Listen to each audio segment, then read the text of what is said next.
Harper. I think probably the best moment that I have in baseball. I can still remember that night, everybody jumping on each other because I never won a championship, never got to a World Series. I was close, but never got there. So I'll always have that, and that's something that, I can never take away. It was a remarkable. Well, it's an unbelievable situation when you win a national championship at any level, and if you're able to do so in the NCAA to play baseball, you are a champion and you are for life. And we have a guest here today on that 1979 Cal State University Fullerton team, national champions. His name is Sam Favata, and welcome. This is 100 Yards of Football. My name is Harper LeBel. We're produced by Logan Landers. And I'd just like to say that Sam Favata is going to be one of these guests that you're going to hear a little bit about, and what an amazing, unique, and interesting story that he has. For him to give us his time, we are greatly valuing that, and respectful of his time. We want to do so in a way that we honor him as a baseball player, and then a guy that got in a little bit of trouble, both legally and otherwise, and we're going to talk a little bit about that. Sam's sensitivity to that is certainly something that we want to pay attention to. But you are watching Take 5 with Steven Travers, and Steven, this is one of the more unique guests we've ever had. It's not only just a unique, very, very intrinsic baseball story, where you make it, you get to go to the top of the heap, so to speak, collegiately, you get to play in the pros, and then next thing you know, some things change in your life. But there's so much more to the story. So thank you, Steven, first and foremost, for bringing Sam with us to Take 5 with Steven Travers. Thank you, Harper. Well, the best stories in the world are redemption stories. And that's essentially the story of Sam Favata. And we're going to get into that. But before we bring Sam on, I need to talk mainly about how I came to know who Sam Favata was. Now, we all know that I played at Redwood High School. We've had a lot of guests who were teammates there. We know that it was a dynasty in the high school ranks in the 1970s. And in 1977, my senior year, we were the national champions of collegiate baseball. This was named by Collegiate Baseball Magazine and the Easton Bat Company. Well, in the course of, being ranked and having a really good team, you're interested in knowing your competition. And you want to know what the wider world is, because when you're going to get out of high school, you're going to go into college, maybe get into the pros.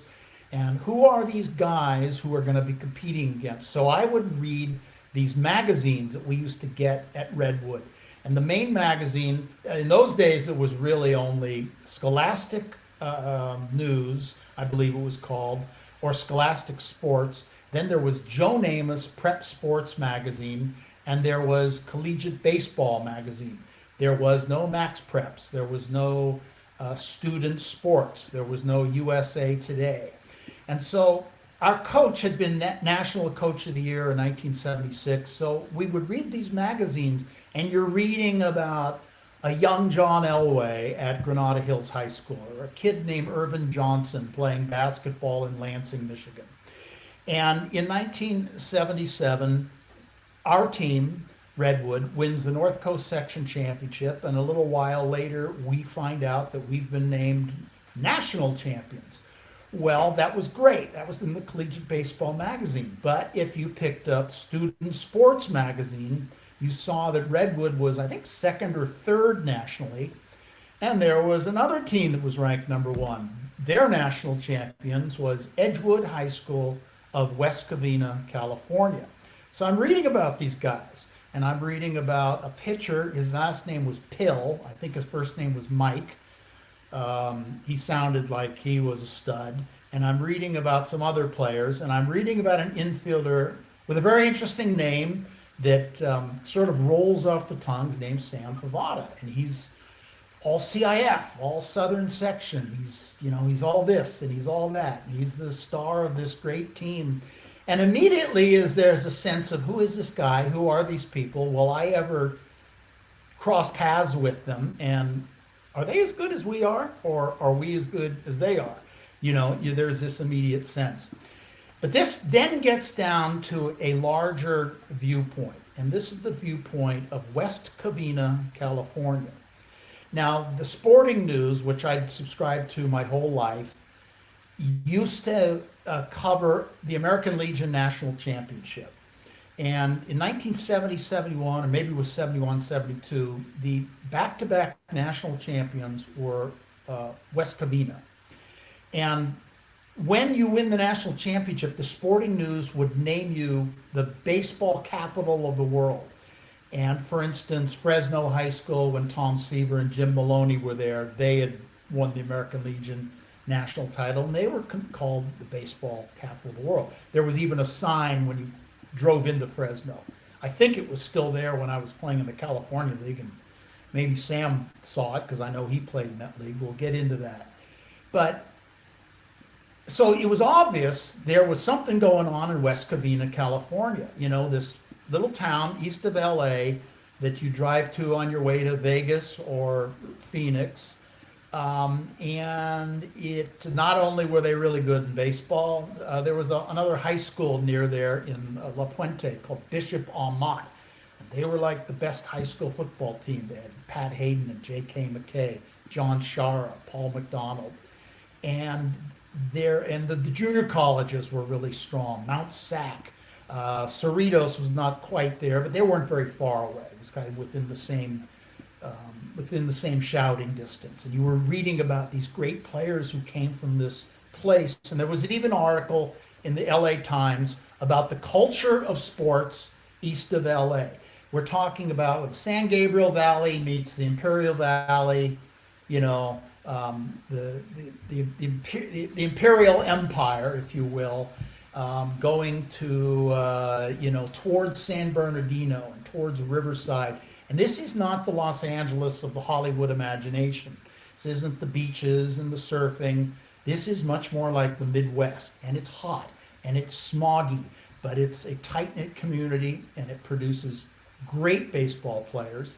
Sam played on a national champion Pony League team when he was 14, and then his senior year, they were ranked #1 by Student Sports Magazine. So right off the bat, you know, you have to talk about West Covina and what it was like to grow up there, how unique it was, what was the experience of the parents, just the little leagues, the feeder programs, and then of course the high school program. So I want to welcome Sam to Take 5 with Steven Travers. I'm really glad it's been a while that we've been working on getting you on here, but thank you and welcome. It's great to be here.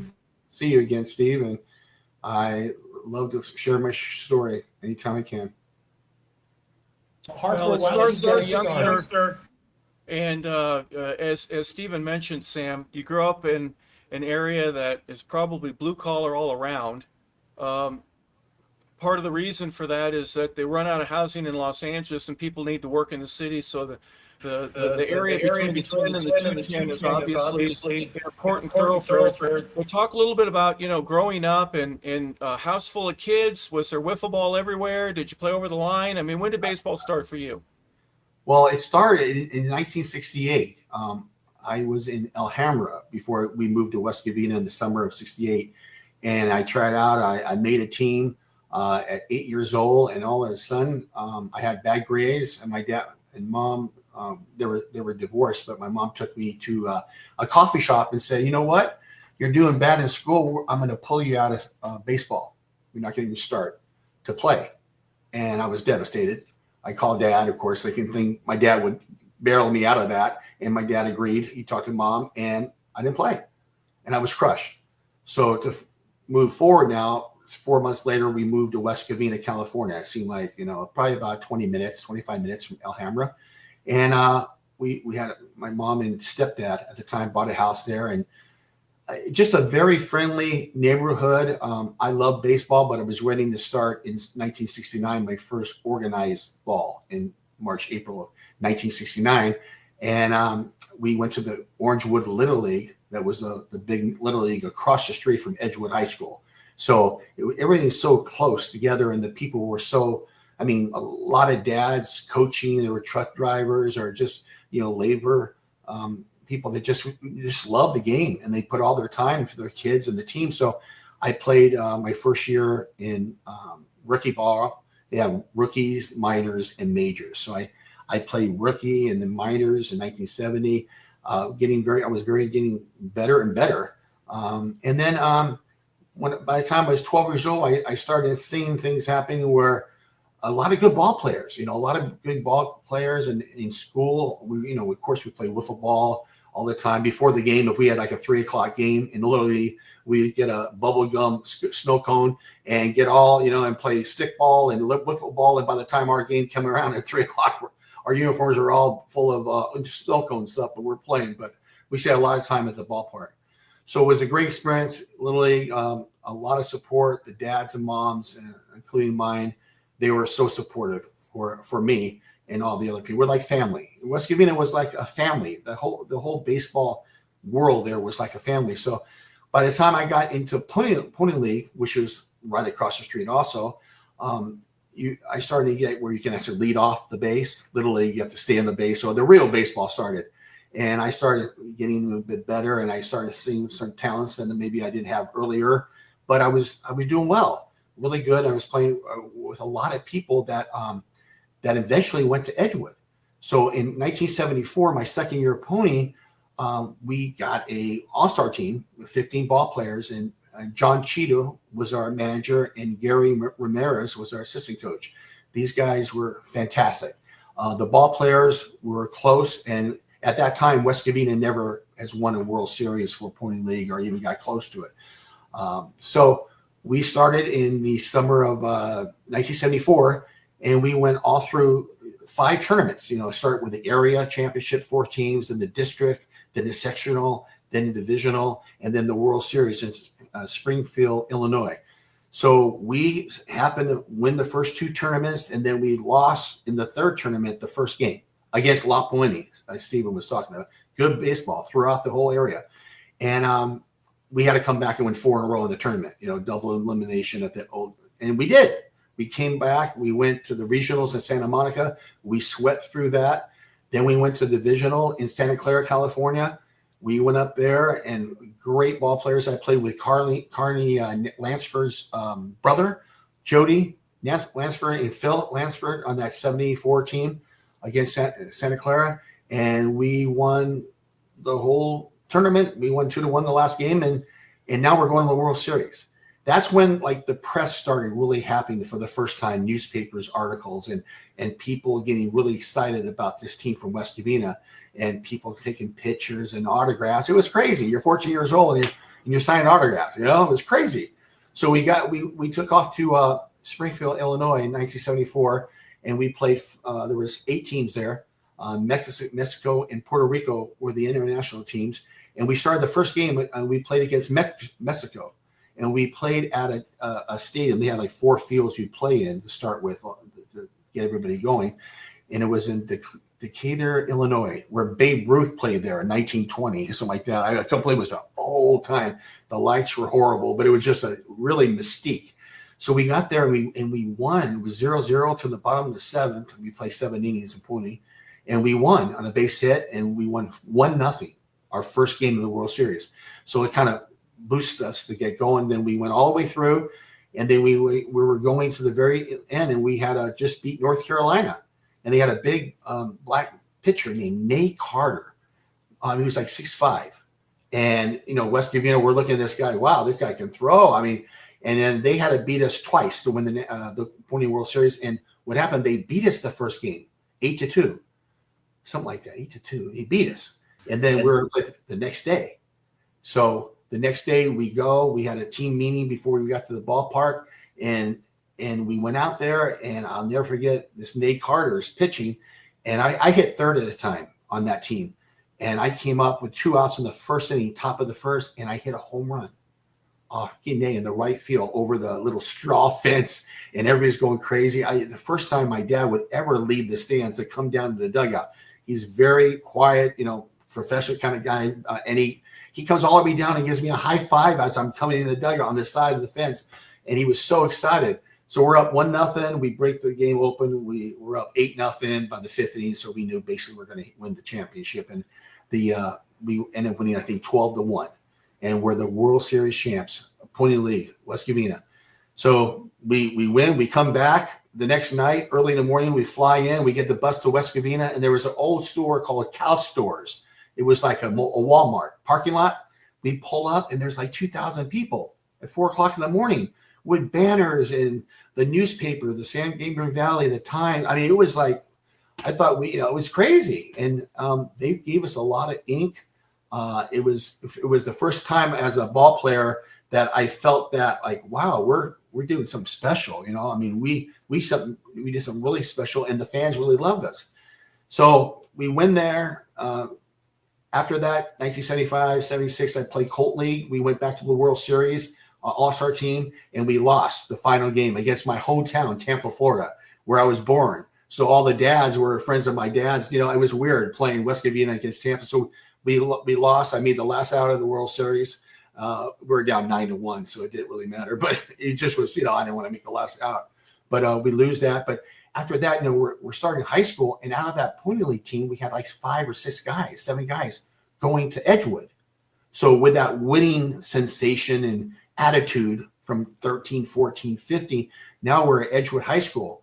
And my freshman year at Edgewood, Coach Wells was a varsity head coach for football there, but he took over the freshman team that year for some reason. And he was he was disciplined, all about that. And we had a great year. I learned so much from Coach Wells. He's not with us anymore, but we ended up going 24-1 as a freshman, and we won the league championship. We had a great year. And then, of course, the next year, my sophomore year, they decided to take me to the varsity. So in 1975, I made the varsity. I was a leadoff hitter. We did pretty good. We came in second in the league that year. And we went to CIF, and we lost the first game of CIF. So now there's a lot of hoopla now because all the sophomores and juniors are coming back, for the 76 season, my junior year. We come out there, a new coach for us, the varsity coach, Gary Kretz, great coach. And he was our coach, and we lost the first game of the year against David 3-2, the first game. Then we went on to win 19 in a row, and we lost again in an Easter tournament against La Puente. And we just beat them like 9-0 2 weeks before in league. But now we're playing a Easter tournament for the championship, and they beat us. We lost the Easter champion tournament. So we lost first game, won 19 in a row, and then we didn't lose again until we won the CIF championship my junior year. So we went all the way, and we beat Andy Center, pitcher for West Torrance, where Dave Weatherman went. He was there, my teammates from Cal State Fullerton. And we won that year 2-0 against West Torrance, and the next year we're rated 1, and we have a lot of pressure on us. We have a new coach, Gary Kretz, stepped down, so we had Carl Majors, and we went out there and we went 29-1. We were always saying, how can you beat 28-2? Or so we were 29-1. We won all the way through the playoffs. We had a couple tough games, but we ended up being a champion. But back to Steve's question is that the fans, the people, just the way you felt in West Covina, it was a family. You won together and you lost together. And we built that from a young age. So when we got to Edgewood High School, we had that winning attitude, and we had some great coaching and great support from all the students there and teachers. And after we won that, I was lucky enough to get drafted in 1977 in June by the Dodgers, which was a dream because I had the connections with Maury Wills as a young kid and Steve Garvey. So it was a dream to get drafted by the Dodgers and also have a scholarship offer to Cal State Fullerton from Augie Garrido. So I decided, I called Steve Garvey at 11 o'clock at night, him and Cindy at the time, his first wife. And I go, can I talk to Steve? Steve goes, Sam, I hear you get drafted. I go, yeah, I got drafted in the 18th round. And he goes, that's too late, Sam. You got to go to college.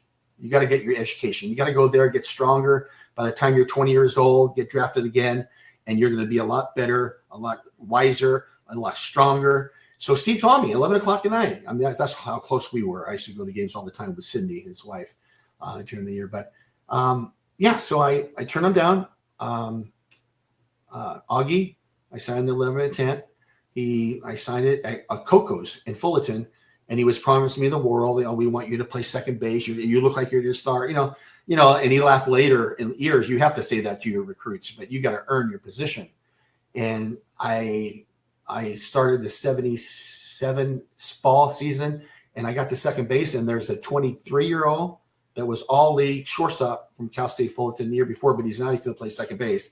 Then we had a junior transfer, Mike Garcia. I'm sure Steve knows him from Redwood. He was a good ball player, and he's 21 years old. I'm 17 because I skipped a grade. I was first grade. My dad never put me in kindergarten.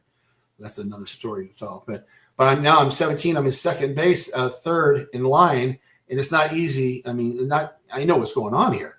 Unless I go absolutely crazy and I start doing great and outdoing these 23 and 22-year-old all-league JCs and Cal State Fullerton, I'm not going to play that much.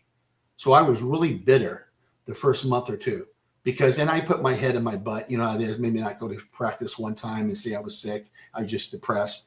And I didn't work as hard as I probably should have. When I started seeing the light, like going, what is going on? He lied to me.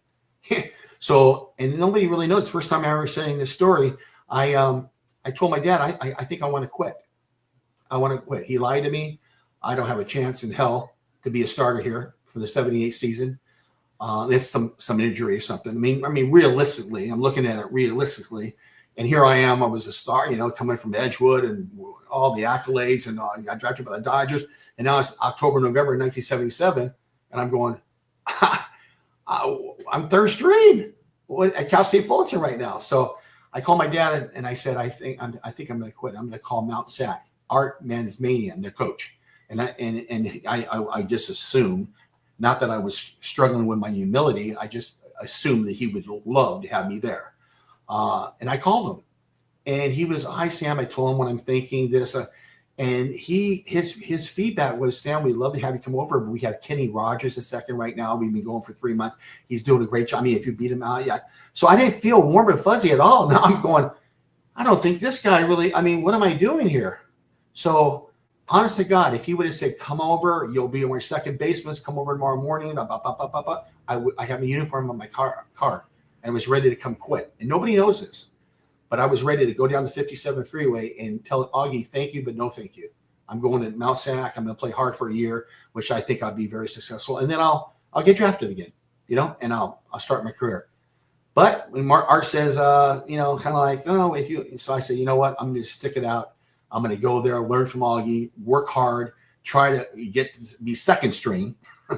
And then what happened then in the fall, for the season for 1978, I got hurt. My finger, I got broken on a double play on a pre-game infield. So I was out for 4 weeks, 5 weeks. So I ended up only playing and having like 10 at-bats the whole year, and I had 2 hits. So that was my stats for the 78. And then Augie, when we went to play USC for the regionals, he told me, I'm not going to suit up. I want you to do the score and pick up balls. Talking about an ego. Oh my God, that deflated me. I was so angry, but I understand I'd do anything for the team. I wouldn't show it as much, but inside, like, oh my goodness, am I on my way out of baseball here? It's a regionals, and we ended up doing well. We were up 3-0 in the last game, and they came back and beat us 4-3, and they're going to the World Series, and they won the World Series that year. So we had a hell of a team in 78. But, I had to do a lot of searching in my mind, in my heart, in my soul when I left that field in the summer of 78. I'm going to go back. I'm going to show Augie that I'm the guy you recruited, the guy you should have had in there. You got to motivate yourself any way you can to be in that situation that against these great ball players that were on our team. So I came back September 78 and told Augie I want to play short and second, take infield, so I can get double the work. So if I can slide in the second base or be your shortstop, and Augie says, well, that's fine. I don't see it really. Your arm is good, but shortstop, I don't know. We have a transfer. Glenn Robertson is going to be our shortstop right now, it seems like. But yeah, let's work hard for the 4 or 5 months, and we'll see where it goes. So I did. I worked hard.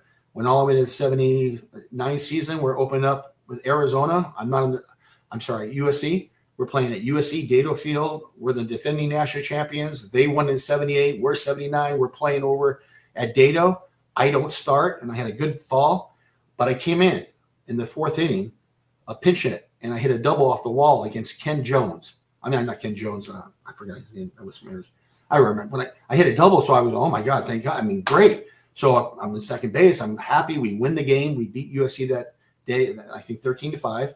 And we come back home. We practice. We're going to be going to Arizona the next week.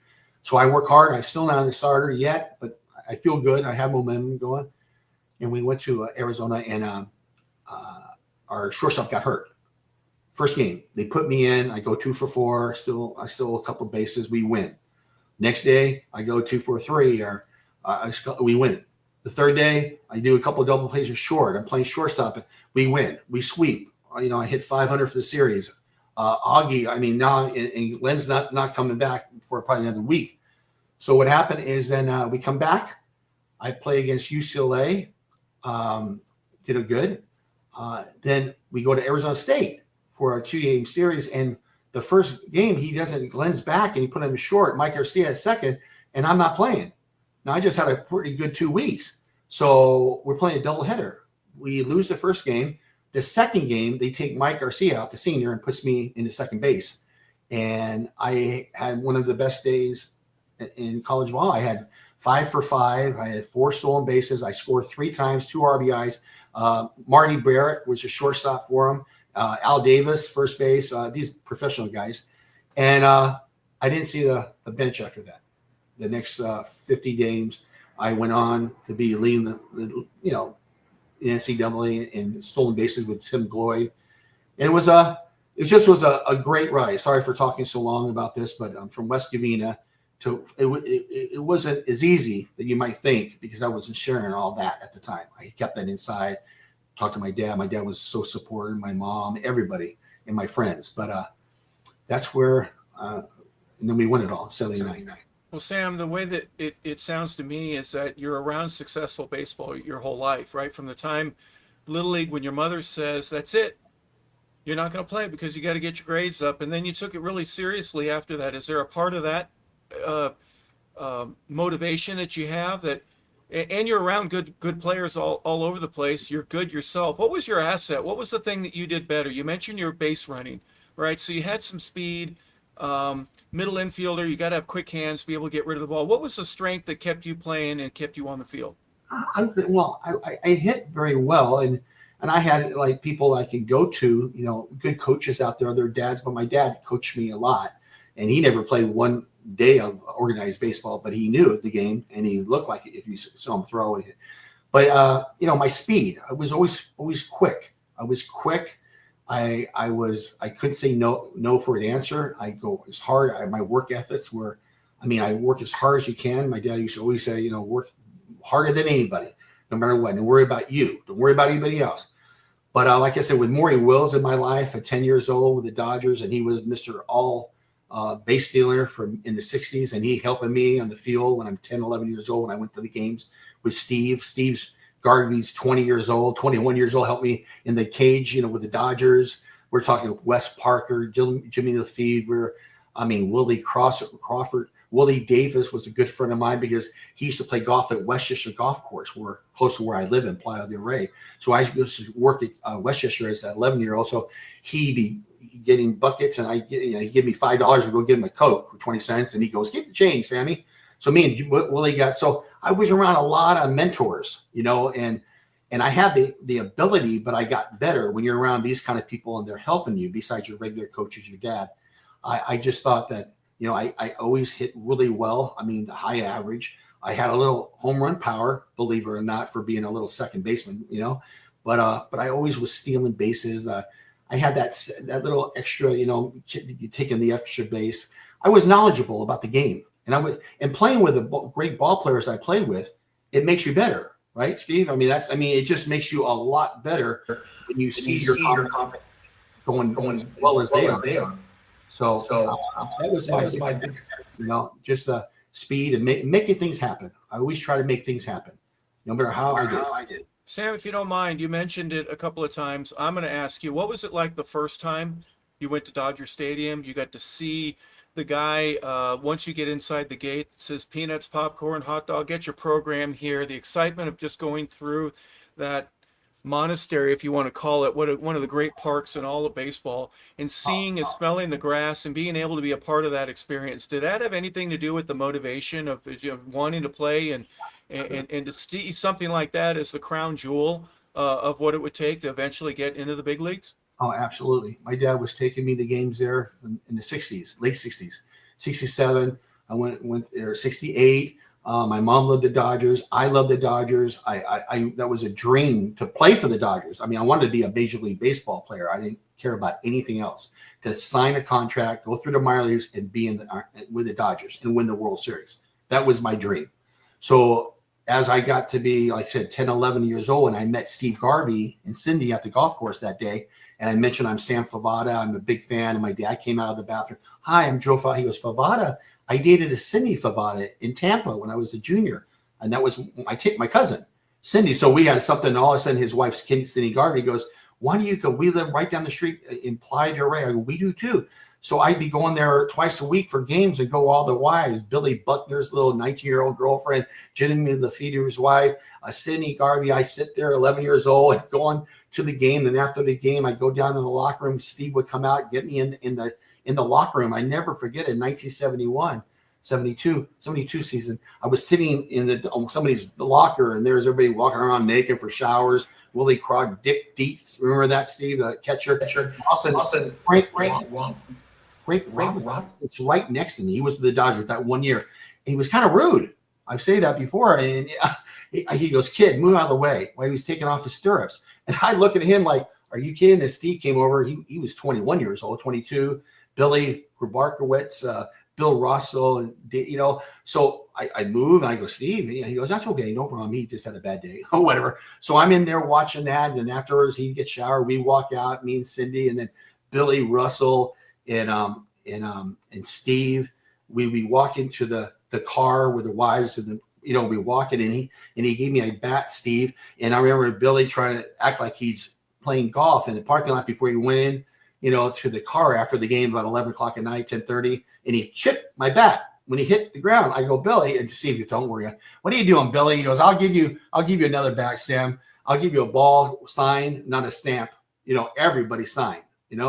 So that was my childhood. Going back to your question, Harper, I was, before I got to meet Steve and all that, just walking in the stadium, you're in heaven and you want to be a baseball player. But when I got in the dugout and got in the field, and Maury Wills is helping me how to take my leads and what to do, Sammy, and this and that. Oh my God.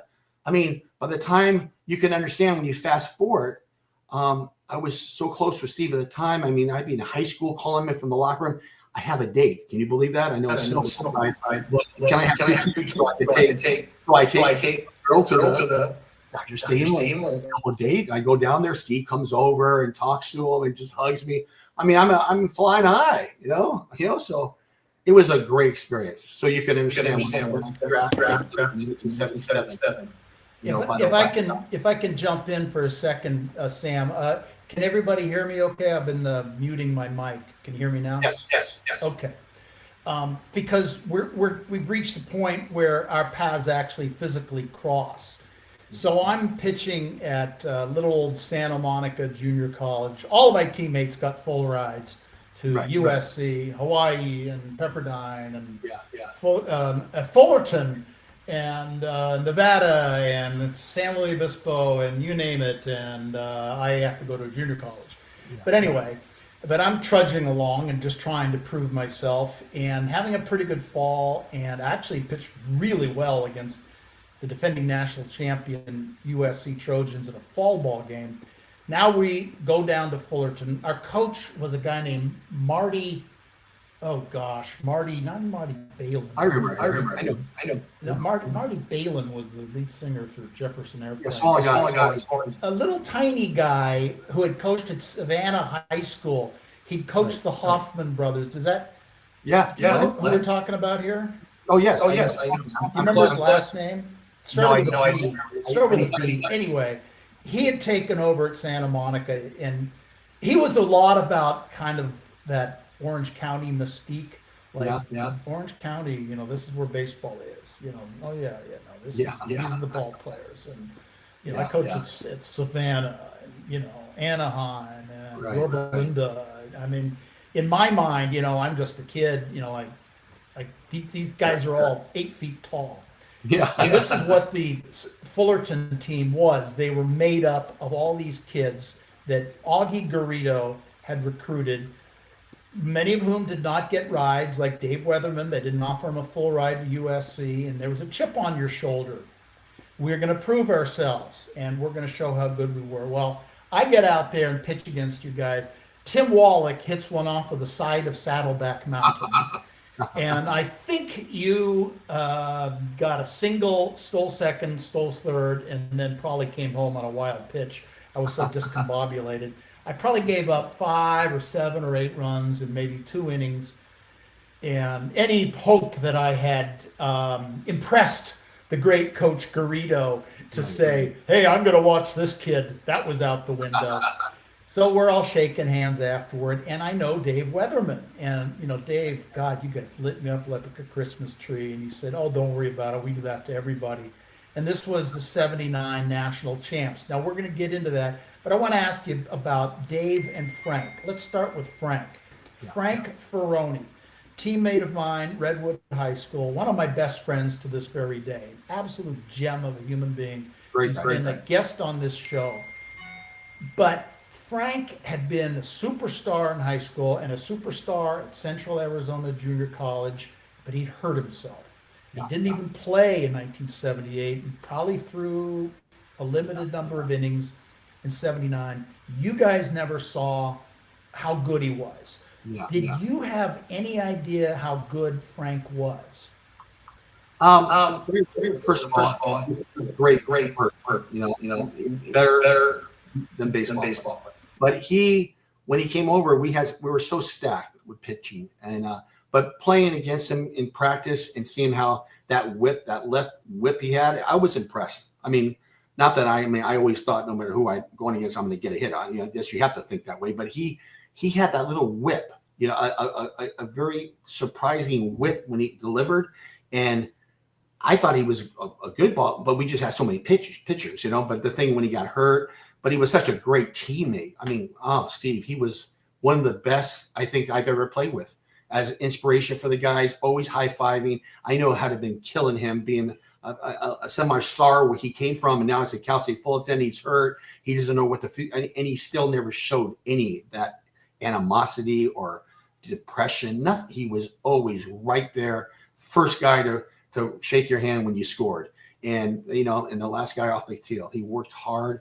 And he was singing on the bus, the morale that he would do to keep us loose. I mean, he's a big part of it. You don't have to strike out, 10 guys and win 14, 15 games to be a big part of your national championship team. He was a big part of that because of his attitude, his encouragement, him as a human being, the way he practiced. I mean, he was everything. So, it was a great experience. I mean, with him, I wish he could have gotten more success there, but you know what? Yeah. I think he had a good time. Yeah. Well, you described him to a T, and that's exactly who he always was and is to this day. So I was at Santa Monica, and I'd go to Angels games with Frank, and we'd hang out, or we'd go to Dodger games. We'd drive through West Covina. We'd go through your hometown to get there. It was the fastest way to get there from Fullerton. But I'm down at Fullerton, and God, it was smoggy in those days. Whew! It was smoggy. I mean, holy cow. But it's hot and smoggy, and I'm hanging out with Frank, and all of a sudden, this guy comes up, and it's Dave Weatherman. Now, I had previously, I'm sure you remember this. I think you guys played a doubleheader against UCLA. And I go to see Tim Leary pitch because everyone's talking about Tim Leary. Tim Leary and Bill Bordley, these were the 2 ace guys in Southern California. So I want to see Leary. And I think Leary, if I recall correctly, I think he pitched the opener and he won, or I don't know whether he won. I think he won. The second game is Dave Schmidt against this guy from Fullerton who didn't throw particularly hard, wasn't particularly big, But you guys tag a run off Schmidt, and this guy, you guys are playing airtight defense. You're turning double plays. Everyone's picking, and I'm going, this Fullerton team is a team. And Dave Weatherman is the starting pitcher, and he beats Schmidt 1-0, and I'm like, wow. And so I meet Dave at the end of his freshman year, and I'm like, man, you really impressed me in that game against UCLA. And for a freshman, in those days especially, I think today it's different, but in those days, freshmen were usually seen and not heard. Like you're talking about yourself with all your accolades, you're not a starter as a freshman. But here's Weatherman. He comes in as a freshman, and he's one of the best pitchers in your league right off the bat. And so in '79, he had an incredible year. What was your impression of him? Because he later played with me in the minors, and he's a lifelong friend. But he wasn't he wasn't a Tim Leary or a Bill Bordley. He didn't have that overpowering stuff. He did not have the physical tools of Frank Ferroni. I can tell you right now. Frank was just an overwhelmingly hard thrower in high school and in junior college. You just didn't see it, but take it from me. But Dave, just explain Dave Weatherman and what it was like playing behind him. It had to be fun. A lot of grounders, probably working fast. That type of thing. He was a silent leader. When he said something, it was important. And he had to work. I mean, he would work and run and be the last one off the field every day.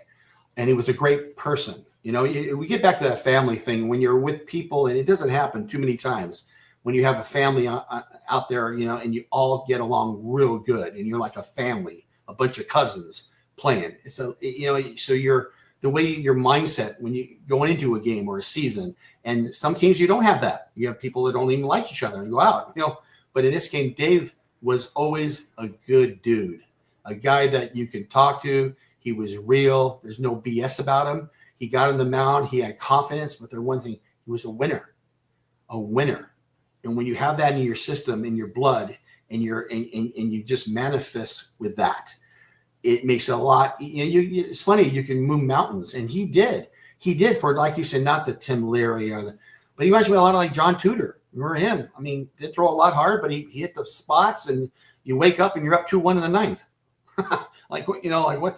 So he was a pitcher, and he was good. And at the time he sneaked that fastball, and it looks like it's coming at 95, But I'm saying it was good. It helped us because when you get in a role and you have a pitcher like that, and when you take the field, you expect to win, and you have to have that mindset right away. When you can't say, "Oh, we're in trouble," or they're tough. We're playing USC or Pepperdine.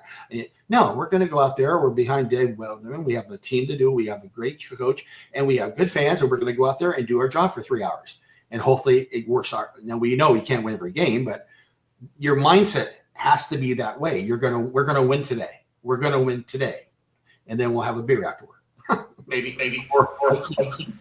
Well, in 2000, I was writing for a magazine in Marina del Rey called Street Zebra.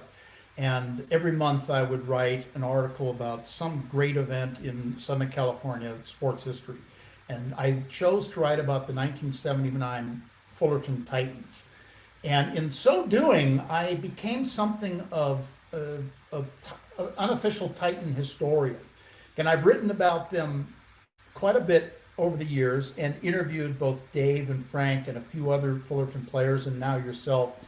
So I've become someone who knows a lot about that team, and it was personal to me. And I knew you guys personally, but it was an amazing team. Now I interviewed Augie Garrido for that interview. Now I don't know if you know this, but one of Augie's mentors was my high school coach, Al Endress, growing up in Vallejo, California. And they coached the same way. Very, very technical, very fundamental, no wasted motion. And I also talked to Coach, I think his name was Coach Dave Gorey, is that correct? The coach of Pepperdine. And there was no love lost between, even in this interview in 2000, which is, 21 years later, there was no love lost between Dave Gorey and Augie Garrido. There was still competition. And I knew a lot of those Pepperdine players. Chuck Fick is one of my best friends. Brad Cole, who was a walk-on. Kevin Jacobson, Jay Shalene, the Baith brothers. I'm sure you know all these guys. Some of them might be a little bit younger. I knew them all, and many of them were teammates in the Oakland organization, especially in spring training. We'd all get together. And so I just knew that whole group. And the other thing that's important to understand is 1979 is a watershed year in the history of college baseball. What do I mean by that? It was the first year that someone other than USC or Arizona State, other than I think Arizona and Texas, but going back to 1966, it was a Trojan show. And I don't mean Edgewood's Trojans. I mean the USC Trojans, and then every so often the A-State Sun Devils. But it was USC, Southern Cal, or Southern California, or SC. Those were your choices if you were a really great baseball player. But that ended in '79, and a whole new era starts, an egalitarian era in which a team like California State University at Fullerton, are you kidding me? A little commuter school, off of the, the 91 and the 57. Are you kidding? And this opened up the door for college baseball. After that, you see Miami, and you see Louisiana State and Stanford, and then eventually you see Pepperdine, you see Irvine, you see Wichita State, schools that weren't expecting to see, and ESPN starts televising college baseball. This all started, in my humble opinion, with Cal State Fullerton opening the door to the rest of the world, to the rest of college baseball, because I think that was what people saw. You can be an Augie Garrido, you can outwork your opponents, you can out-recruit your opponents, you can teach your Sam Favatas and your Dave Weathermans and your Tim Wallachs, teach them you're as good as those guys at USC, all those tall guys over at Arizona State, whatever. You don't have to be, you don't have to be 6'5". You just have to be a baseball player. And that's what Augie said. He said, they asked him, why'd you come to Fullerton? He goes, that's where the baseball players were. Talking about exactly what I said at the beginning of the show. Right. West Covina, Cerritos JC, Orange County, Tustin, Garden Grove, these little communities that nobody had heard about and didn't think much of, but they're producing baseball players. And if you were a recruiter, if you were a scout, if you were a fan, and if you paid attention, you knew that all these little places had great baseball players. You were one of them, and your whole team was, and that was the mindset of the Fullerton Titans in 1979. A little story, a backstory is 1974, my freshman year in Edgewood High School. We had we won, and Ron Renicky and Gary Renicky went to Edgewood High School. Gary was a year before I got in there, 73, but Ron was a senior when I was a freshman. So we had our big banquet, and the guest speaker was a young coach that just got the job named Augie Garrido. So he comes in and he's the speaker, and his wife, or girlfriend at the time, Nisha, was sitting there, and he's 30 years old, whatever. And he's sitting there and he talks for a half hour, 45 minutes. I told my dad, I'd love to play for this guy someday. And not knowing, I didn't even know what a Cal State Fullerton was. I didn't even know that was a college. And when he talked, and he was so impressive. And when I said that in 1974, in June of 74, to have him come and get me in 77, and then Cal State, I thought they were the Tigers for the first 3 months when I was there. I didn't know they were the Titans. So I told one of the seniors, they go, Favata, it's the Titans, the elephant. I go, oh, the elephant? I didn't understand all that. So here I am at Cal State Fullerton, and all my friends are, some of the coaches are, why did you go there? You could have went full ride in Hawaii, Southern Illinois. I had a lot of, and then I had a half. Arizona State, Brock wanted me, but half, and even Dato said a half ride, and I got insulted. I go, no, why? You got 140 people out there, JV team. See, not that I was questioning my ability, but when Augie goes, hey, we got 20 guys, 23 guys. I want the varsity. We have no JV team. We're right with 20 minutes from your house. You can be with your dad, your mom, around your girlfriend at the time, your friends. Come play for me. Start at second base, and let's do something that nobody's ever done here. Let's go win a World Series. Let's go beat USC. Let's go beat Arizona State. You guys can do that. And that's one thing about Augie. You've been in the hypnotize shows where they're hypnotizing you. He did. He had all of us believe that you can do this if you want to and you go hard for it. And it was a miracle, and we did it. And it's a great perspective you said about how that, I never thought of it about that way, because ESPN just came in 80. They were doing all the testing in 79. We were playing at Cal State LA, and we saw the camera crew. And we said, who's ESP? What's that? He goes, we're doing a thing for next year. We're doing testing. So and then the next year in 1980, they had a final game from Omaha, Arizona, Francona against Derek Tatsuno from Hawaii, and Arizona won in the national. And then after that, I got every game. Well, speaking of Derek Tatsunu, you guys beat him in a non-conference game on a Sunday. That's right. Fullerton. As I say, I know everything about you guys. And that game propelled you to the number one spot. So let's get something clear.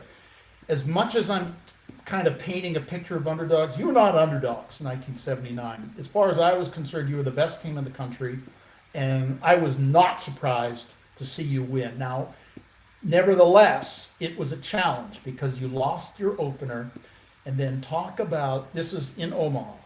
You lost the opener, and Augie says something to you guys. Talk about what he said and where it propelled you to.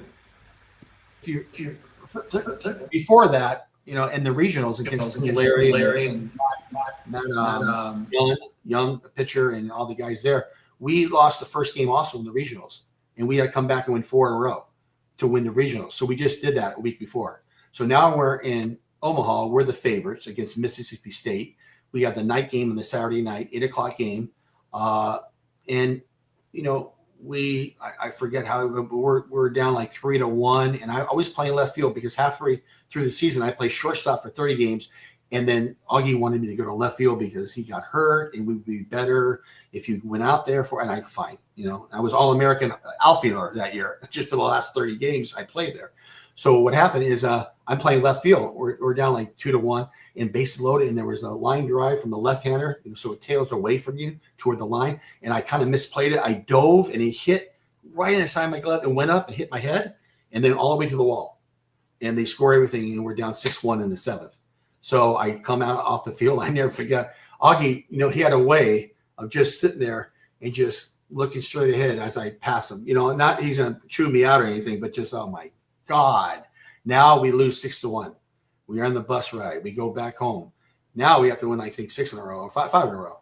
And Augie said, hey, listen, guys, that's gone.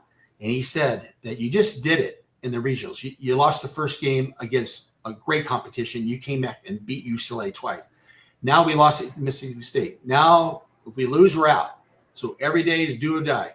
But the thing is, he said in a weird way that, do you realize that everybody we start playing has just lost? So they're coming in losing, and we're coming in the losing bracket winning. So we win the second game, the third game, the fourth game, the person we're playing, they're coming in losing. They have to beat us. So he get our mindset, and we're about 19 to 22 years going, that's true. That's true. Just take one work each inning, win each inning, not think about the game. And we did it, and all of a sudden we won the next game, and then we beat Arizona 13-2, and Francona, they're gone. And then we come back and we're playing Arkansas in the winners bracket. We're the losers. We have to win them, and then if we beat them, then we have to play Pepperdine that we own in our league. We're first place, they're second place, so we know each other. But anything can happen. They were a great ball club. If we weren't there, I wouldn't be surprised if they would have won it all.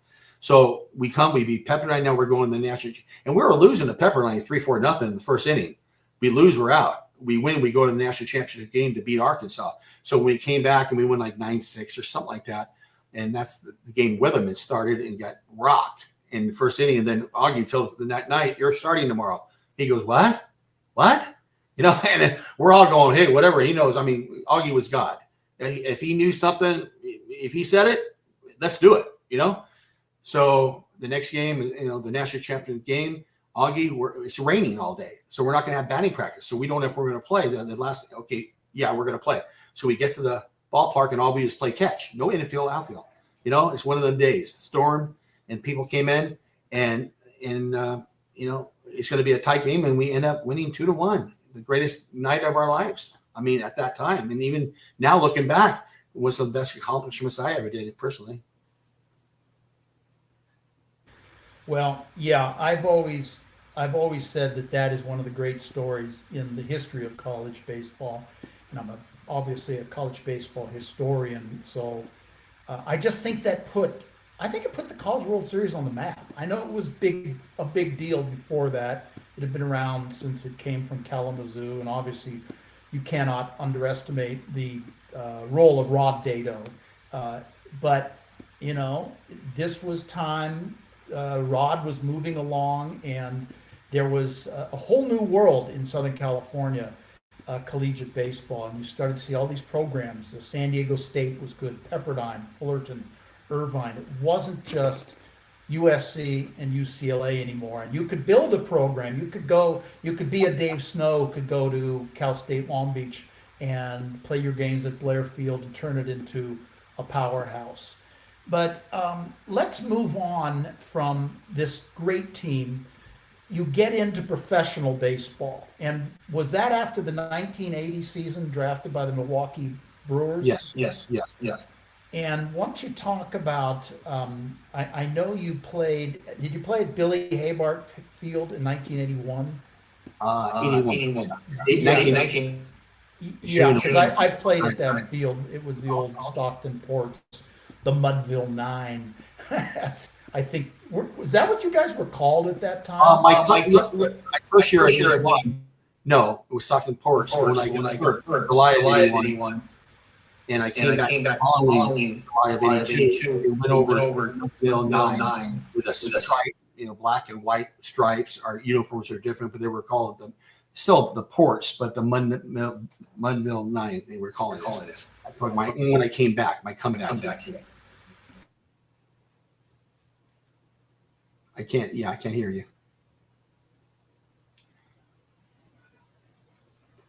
Yeah, I can't hear you. Oh. Okay. Can you hear me now? Yeah. I've been trying to reduce the echo. No. So tell us about getting hit in the head by the baseball. What it was like. Where did it hit you? Was it like Tony Conigliaro? What did you look like? It was feel like. I mean, we're playing away at Modesto at the time. I went to have dinner like at 3:00, some Chinese food with my wife at the time, the first wife. And another couple, our first baseman and his wife, and they're going to drop us off at the park, and we're going to take a 40-minute drive to Modesto for a 7:00 game. So I remember, I was really into playing every game. At that time, it was almost halfway through the season. I played almost 60 games straight without not playing. I started 60 straight. I was leading the league in stolen bases, and I had 52. The second was 34. So I wasn't hitting as well at the time. It was like 260 at the time, but I was getting there. You're starting to get going. And the night before, I got 4 hits against Modesto, and I scored. I had a really good that night. So now we're going there on the July the 6th. We get the bus there, and we get there. Go through the motions. The practice before, get ready to go. And there's a new pitcher going to be that just signed with them, Ed Retzer. Throws hard from Buffalo, New York. So you see him on the side warming up, kind of just trying to size him up like we always do, right? And then I get up there, and first pitch, strike. Second pitch was like a curveball that I thought was a ball. I would have went like this.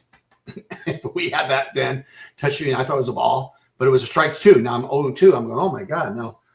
I'm the leadoff hitter. I'm visitors, and the next pitch, Modesto had like the sun in the area on the left center where a little glare, not bad where you can't, but it was there. And what happened?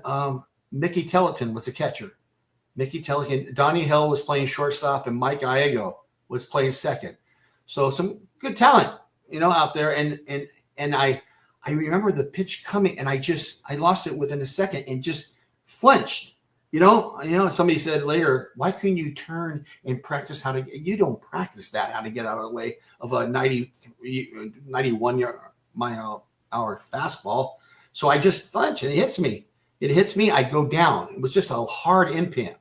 I went down, and I remember right away going, oh my God, what a headache right now. Oh my God. So everybody comes around the plate. Now remember, it's like 7:08 now. I'm the leadoff hitter. My wife tells me later, at the time, my first wife, they were coming in, the girls, the wives, and they saw the ambulance coming. And she's thinking like, wait a minute, it just started, and Sam's the leadoff hitter. She had a sick feeling it could be me, and it was. And I'm on the ground, and they all come next to me, all the guys around me, and Kirk Kingsolver, our catcher that played with me at Cal State Fuller, him there, and four other guys, and look at me, are you okay? Or, what's going on, Sam? And I go, oh, and the trainer, I try to say I am okay. I couldn't talk. It came out blabbery, like absi baba, and I go, what am I doing? I hear me. I'm trying to say I'm okay. And then a couple of the guys say, you're not messing around with me, huh? Because we did pranks and stuff before, but it was too serious of a situation. But they were thought of like, are you messing around here? And I was going to opposite, and they go, get the ambulance. They come, they pick me up, they put me out. I go to doctor's hospital in Modesto. I'm in my uniform, bad headache. I'm kind of holding it's just hurting, and the doctors come in, they do a CAT scan, MRI right away. I have I have 3 blood clots I'm 2.5 or 3 right in the middle of the brain, and they call the neurosurgeon, and they come, and I was thinking, I was maybe delusional, but I thought like, I don't want to be out more than a day or two. I mean, I'm going to come back, and they're going, well, we're going to have to stay here tonight and see if it dissolves the blood clots in the brain. And so I'm going, oh, okay. So I'm sitting there. I still can't talk. I mean, just opta. I can't talk English. So I go on the bed. I'm there. My wife was there, and I stayed overnight. And at 5:30 in the morning, I did have a pitcher did come to the hospital in the corridor and waved at me with one of the ball players I knew, Wayne Rudolph. He played left field for Modesto that played with me at Cal State. So I remember looking, and my wife goes, the pitcher's here. And I'm like this, like give him the thumbs up, no hard feelings, baseball.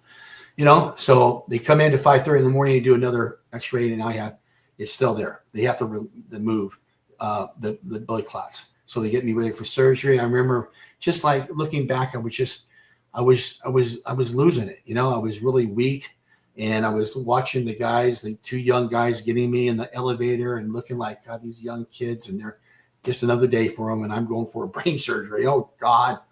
So they put me in just like the movies of all 10 people in there with the steel, the lights. It was so, they just put me, but I was helpless. I was just praying, please God, I don't want to die. Please, get me, okay. I wasn't asking about coming back to play baseball. I just wanted to live. So all of a sudden they put me out, and I'm out. And the next thing I remember, because I wanted to wake up. Once I opened my eyes, I'm here. Oh my God, So all of a sudden, I'm sitting there and picture like I felt like E.T. the movie when they were all around him, looking like, what is he going to do next? What is he real? I woke up, and there were like 2 doctors, 3 nurses, and they were holding me, and they were holding me, and they were hitting me, Sam. I look up now. In the meantime, I had to go to the bathroom. Probably the worst ever in my life. Number one, it was so bad that I never experienced anything since. Okay, how bad it was. And one of the people were saying, "Oh, I think he's having a seizure," and they're holding me down, all 7 people, and I'm trying to point to my privates, please. And then one nurse goes, "I think he has to go to the bathroom," and I went this, yeah. And they go, "Okay," so they put it, and I didn't know then. Maybe I was kind of naive as a 20-year-old, but they did a catheter. I didn't know what that was at that time, and I thought I was just peeing in the air. And they put it, and I went back. They pushed me back. Oh, the relief was better than that was worse than the brain surgery. I got that, and they finally got me out of there, got me into the intensive care, hooked me up with and my mom and dad were going to be there soon. They're flying out. They're going to be there within an hour from LA. And I remember being in intensive care with a monitor, and everything and my bandages, and my dad and mom would come in and when they got there and they were so good. I told them later, they weren't crying. You know what I'm saying? They were tough to say, you're going to be fine. You look great. And my mom was an emotional wreck usually. If I hurt my finger, she'd cry. But she was, no, you look good. Don't worry. Just go slow, Sam. And my dad, don't worry about baseball right now. Just get better here, you know? So I was going, oh, good. I mean, you know, so it was all attitude and a lot of support. I mean, Egg Sprague was the owner of this, and his son played, Ed Sprague Jr. for Stanford in the big leagues for a good career. But he gave my wife a credit card. If he needs anything, get clothes, tennis shoes, he's going to be in the hospital for the next 2. They said it'd be about maybe 4 to 6 months I could be in there, depending how I do in the next 2-3 days. You know, we don't know. But definitely at least a month. So what happened is I was there, and a lot of stories, people come in, other ball players that were in town to play Modesto. I remember Kent Herbeck, Dave Meyer, the twins, the Visalia was their twins. They come in, my teammates would come see me, my managers. I mean, there were, of course, I felt very special, and I knew I was in trouble, but I never even at that time thought I would not talk again, even though it didn't look good. But they were explaining because the pressure on the brain, it's going to be a while, but you will, you know, just with therapy. And I could feel my right side and left. I was just, you know, kind of numb, and, you know, I'd be this. And at one time I had an IV put in my left, you know, it was in my left arm. So every day I would have cream a week, and by the 3rd or 4th day, it got swollen. So they put it in the other arm, right. So what happened, I was looking at the front door and I was eating my quick, and the IV package, you know, the little thing next to the bed, I was feeling kind of like weak. And I looked and my thing popped and the whole thing was full of blood, the IV thing. And I was, you know, I was yelling, help. And they came in, and because I didn't feel anything, you know, because I was still kind of numb, and they redid it and that was fine. But I did my therapy in there. I was going to stay with my uncle that lived about a half hour away in Newman, California, and my aunt, just so I could come back every other day for speech therapy, occupational therapy. And I walked out in 17 days. I walked out of the hospital. I walked out, and that's when I started thinking, I'm going to come back, man. I'm going to have to come back here. This is ridiculous. And I went to my aunt and uncles for about a month and a half. And I remember my second week out there, I walked out of, it's a small town, Newman, California. And he was a superintendent of schools, and small. And I walked out of the house and the park across, you know, small. And I remember my bathrobe and my skull cap, and I have my IV, and I'm walking out just to get exercise. And 2 kids, like 8 years old, come with a bike and look at me. I try to say, hi, how you doing? And I came out, I would say, blah, blah. And they look like I'm crazy. They dropped the bike, they start crying and run to their mom across the street. And I went, oh my God. It started me thinking about perspective. Like when you're a kid and you make fun of people, that look less fortunate than you, but really they know exactly what you're doing. You're making fun of them or you're crying. So I sat there, I got kind of emotional, like, oh my God. I couldn't say my name. I couldn't say my name is Sam. It took me about a couple months to say my name is Sam. I couldn't do it. So Sam, I can tell you from personal experience that you were the talk of baseball in 1981-82. I was in the Cardinal organization. Obviously, I knew who you were. I think I was reading Collegiate Baseball magazine, and they were covering you, and I was maybe getting articles that my dad or some of my friends were sending me about you. So I knew all about this. And this is someone comes around and says, there's an organization called the Association of Professional Ball Players of America, and you should each contribute to it. And it is for players who have suffered some kind of accident or indigency or malady in their lives. And your name was like the name. Those first couple of years you gave for Sam Favata. That was why you did. And I'm sure that you're very thankful for that. And I think they probably did very well. You quickly, you mentioned the field at Modesto, because I was at Modesto for a while in 1982, and you're completely right about the sun coming in kind of over, there's like some mountains or hills that are out there, and it kind of creeps in off of those and glints over the Central Valley. And it is difficult. And those first couple innings are good for pitchers. And we had a great staff this is in '82. But I just wanted to bring that perspective. That's true. It's true. So, I mean, it was I liked the ball field. It was great. But like I said, I just missed it. I lost the pitch. And it was funny, like 3 months later, when Ron Say got hit by a Gossage, and it hit his helmet, but it went backwards. See, that's a difference. Mine hit mine and went toward the pitcher, like 5 feet. His went back. So they put me in the articles there that, 3 months ago, minor league Sam Favata got hit, so it popped up again because of my getting hit and Ron getting hit.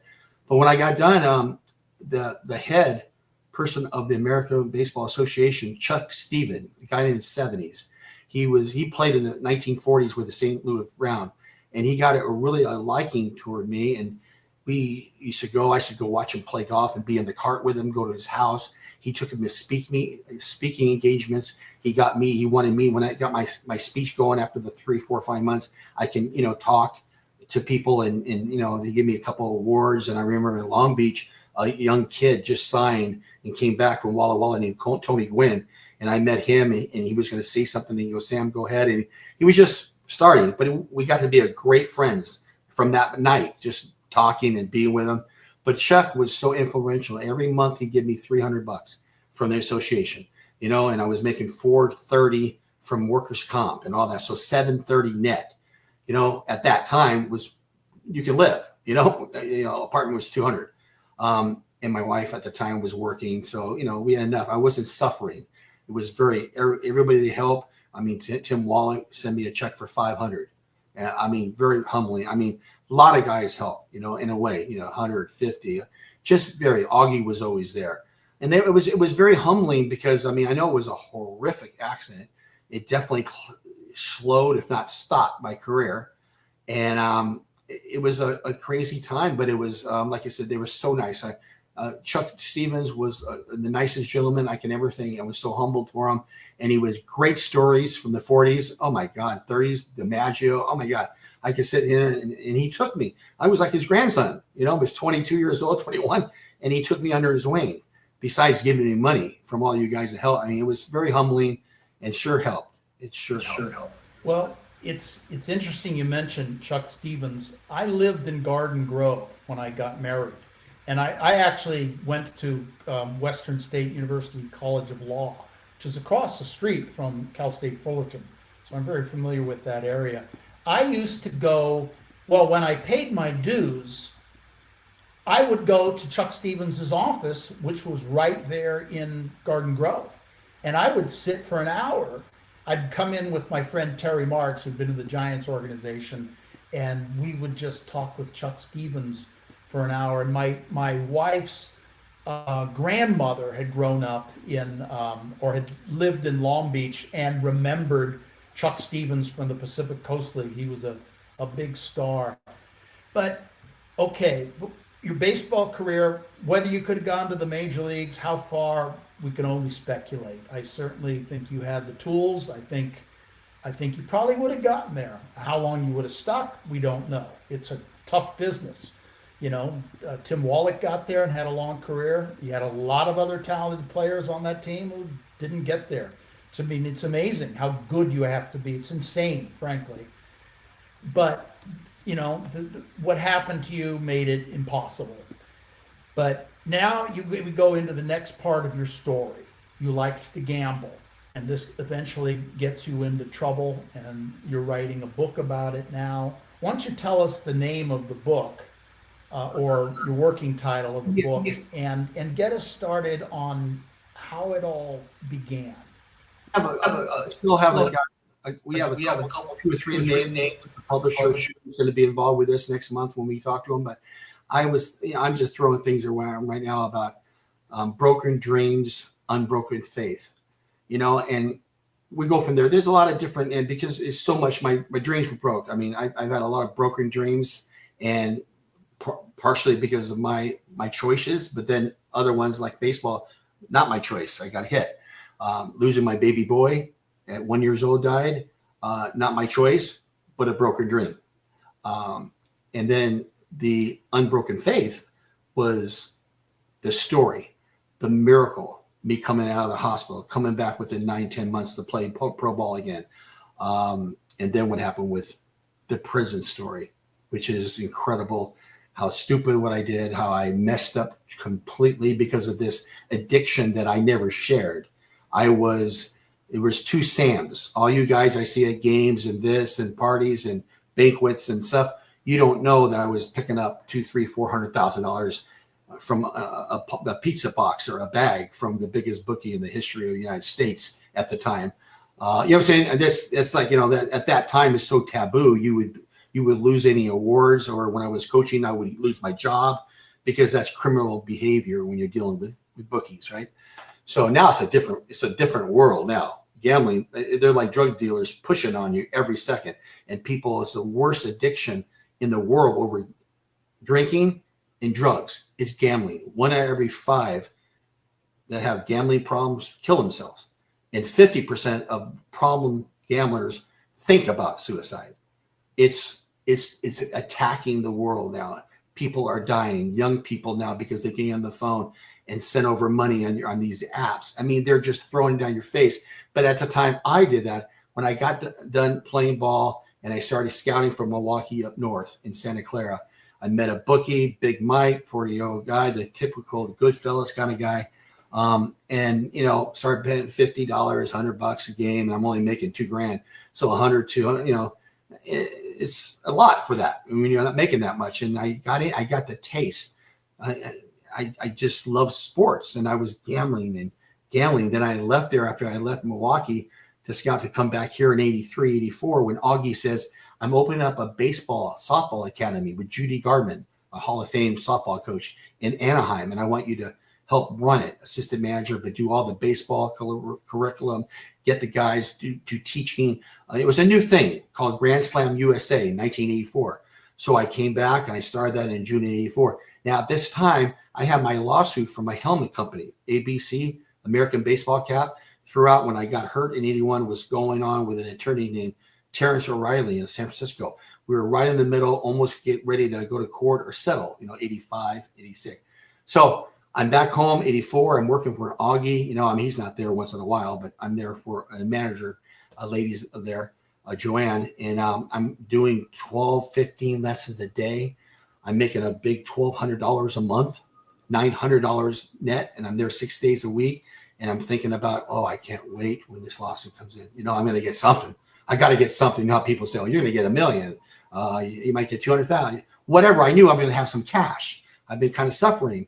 And I'm living in Lake Elsinore, driving, 2 hours, hour there, back with my mom. I had a tough time. My wife left, my first wife in 82. So I'm sitting here going, okay, I have a lot of faith. I know something's going to happen. But in the meantime, I was gambling. So at that $1,200, $500-$600 I'm betting, $200 a game. So I really trying to get money, trying to get some income besides what I'm making. So it just kept on increasing. See, as a gambler, the more bankroll, the more you bet. And it's you chase your money. Nothing's enough. Nothing's enough at the time. So I went to 500. I want to make 1,000. So when I got my lawsuit in 85, February, March, I got like $400,000. And after paying everything, I think I walked away about $240,000 net, which was a lot of money in 85.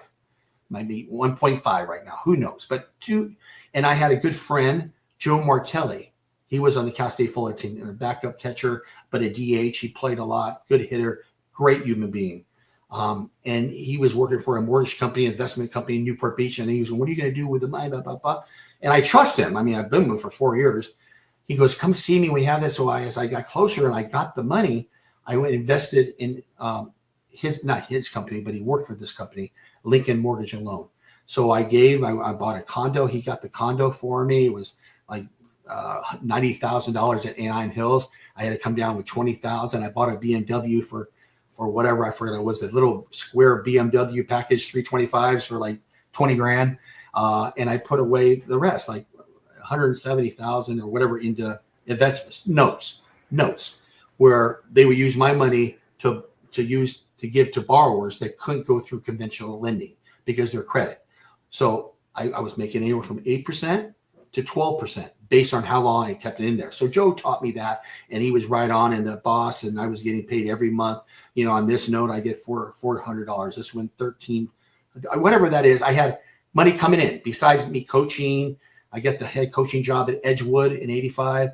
I have my BMW. I got the money. I have the condo. And, it's just like, wow, I'm 25. Things are here now. Wow. So I started still gambling, even though I had all this. And I had put like 30 grand in the bank. And so I started betting. I met a bookie out here for a friend of mine, my assistant coach at Edgewood. And he gave this lady, her name was Bernice. She was 75 years old. And she would meet every Tuesday, give you 500 or 300 or 1,000, or I would give her if I lost 1,000. So I met her and I started increasing my bets, and it started going up, and it got to 3,000 a game and 5,000 a game, and then I got to meet the big boss. Then after I was doing 10,000 a game, she couldn't handle that action. She was shaking every time she met me because I was just killing it. Everybody, I was winning. I couldn't lose. Doc Gooden, John Tudor, Mike Scott, Hershire, Clements, they won all the time. It was like 85%, 90% they won. So Ron Sacco, which was on 60 Minutes back in the 80s, he's a big bookie. And you can look at his segment. He was taking all this to overseas. That's when they started the overseas accounts in Costa Rica, Panama, all that. And he told me in his house, I'm going to be leaving here in 88, 89, because I was gambling like a fool from 86 to 89 with him. And I was coaching baseball. I was getting awards for my comeback still. I'm speaking to 20 times a year with my tape. That's incredible. So it was, it's even funny. One of the times I was speaking at a church, and I was doing 300 people with a tape. And afterwards, I needed to get a bet down.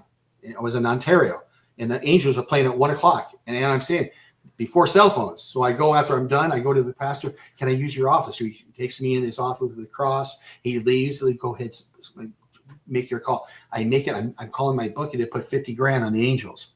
And then I start thinking, I'm in a church. I got to win this. I'm betting on the Angels. I just spoke. I was crazy. And I go back out, and the guy gives me 200 for the speaking, and I put it back in the kitty. Put it toward the kids here at the church. I didn't need that.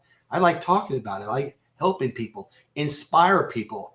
But here I am talking with a legal bookie, $50,000. I mean, if anybody knew this, they would have, only a couple people knew all this. My dad, a couple close friends that were gambling, but they didn't know. Could I interrupt just for a second? Because what you're saying is 100% correct. And people don't realize what addiction is and how common it is. But I think it's so important. Your story is so important because all of us are sinners. All of us are just human beings. We all make mistakes. And, to me, when I hear someone confess their sins, confess a story, my heart goes out to them because that's my story too. There's a Steve Travers that no one knows about. There's a Harper LeBel. Every person stands before God and has failed one way or another. And it's so important not to be isolated and to be realized, we're part of a larger community.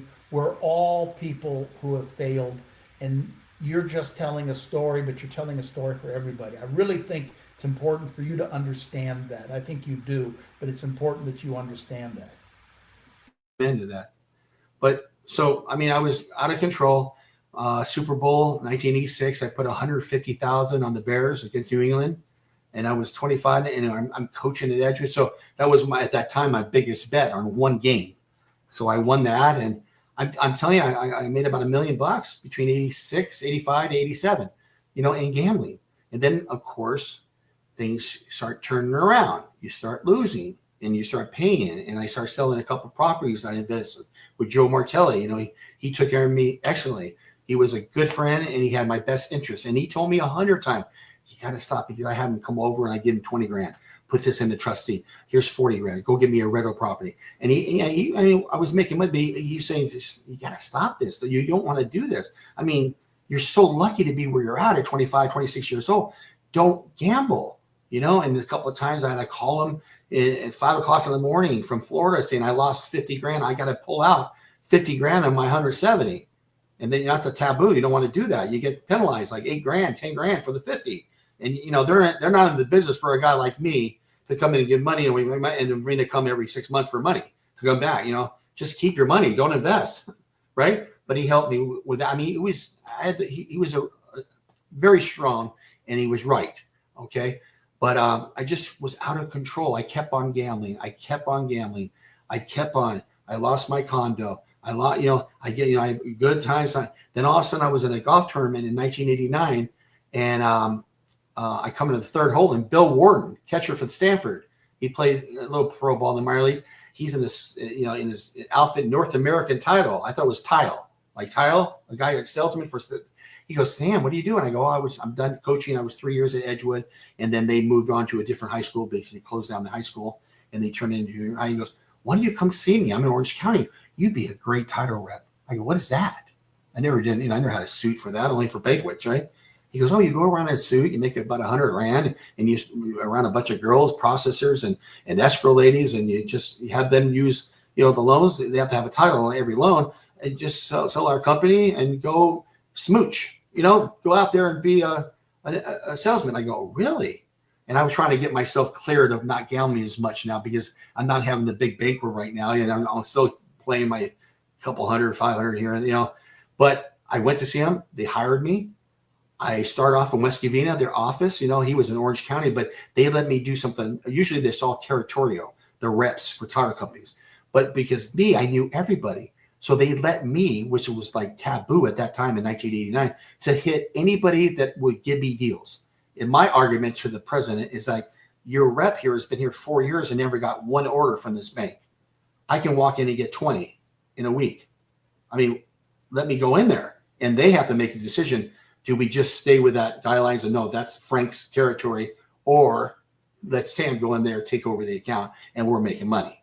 And they made the right choice. I mean, that's a businessman. So I would go all over and we had expense accounts. We give tickets away. It's just all smooching each other. Mortgage brokers. I saw all these brokers making a lot of money way before all the guidelines. And you can charge 10 points, subprime. These guys are making thousands of dollars, So I'm going, God, I think I'd be great to do some mortgage. So after 3-4 years, I was the number 2 in the company in sales. I was doing good. And another friend in the business wanted hey, you want to open up a little mortgage company? He wanted to. So I go, yeah, that sounds good. What do you mean? Like, get a couple guys. So we did that. They opened up. I quit North America. It was a stupid decision. Looking back now, I shouldn't have stayed there, of course, after all the damage. But we did that for a couple, 2-3 years. And then I was getting back into coaching in 1995 at Woodbridge High School in Irvine. I had the itch. I want to get back coaching. So they hired me at Woodbridge High School. We did okay. We didn't ever different kind of ball player there.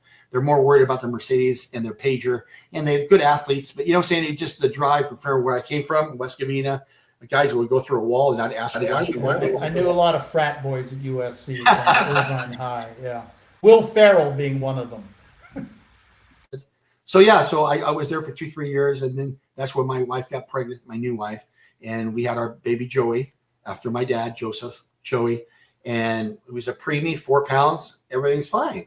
We go to Long Beach, we have him, and there were some little problems. You had to hold him for a couple of days, and then he came home and with a monitor, and after about a week, the monitor was going on, and he looked like a beautiful baby boy, 2 weeks old. And all of a sudden, the monitor with apnea, like he's not breathing as good, so we take him in, and they do the whole test, and they look like they saw a ghost. The guy doing the test, and I looked at him. I go, "Is everything okay?" And he goes, "Let me have the doctor." You know how that is. We can't give you the results. I look at my wife. I go, "This is bad news." He walks in and says, he's having seizures every second of his life right now in his brain. It's just a matter of time when the brain stem stops and he dies. So they rush him to Loma Linda. Loma Linda, one of the best hospitals in the world. I'm there, and we're there for about 2 weeks, and he's hooked up, and and they all come and talk to us. Once we take he's going to die within probably an hour. So when you guys are ready to have your pastor or your father, and the family, and I'm going, oh my God. So I was making up stuff. I said my family from up north might be coming out. I didn't want to come to that decision, so I had to get myself together here, because it was the worst thing losing a kid. or having a kid going through that.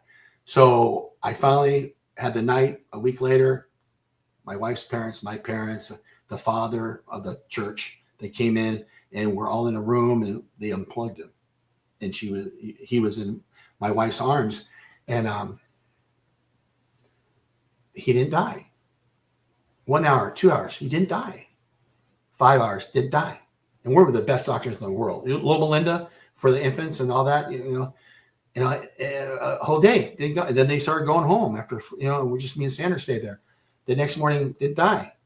And that turned into 2-3 weeks there, and they had to do something because of insurance, right? It's sad, but they don't care when it comes to, you got to move him from there to another facility because he's living right now, and he doesn't need that care right there. He can go to a hospital like Chalk Hospital, where he went after that, closer to us, which was great, instead of driving there every day.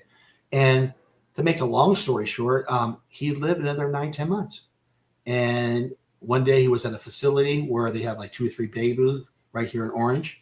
And they called us at home, and we were seeing him all the time and talked to him. And they said he's probably blind, but he heard my wife, and the monitor would go up to 80, 90, 100, when my wife would go, "How's my baby?" So it was horrific times 10. So they called me on April 13th on a Sunday morning at home. "Can you come down?" And they said, and I look at Sam, I go, he passed, I guarantee it. So in the meantime, I'm gambling every day. I gamble. I'm done with Woodbridge. 80, 96, I'm ready. It's just everything's falling apart a little bit. So he dies. We walk in, and the nurse has it, and he's not to get grow. He's semi purple. He's been dead for an hour. And I have my baby boy in the corner outside with a cord, just waiting for us to say our goodbyes. And we sit in there and we took a picture of me, and it's kind of morbid, but when you love your kids so much and you waited and you're sitting there, and we're 2 athletes, you never think anything would happen. And we take pictures of my dad, and we're a lot of crying, and they transfer him over to where we're going to bury him, the mortuary.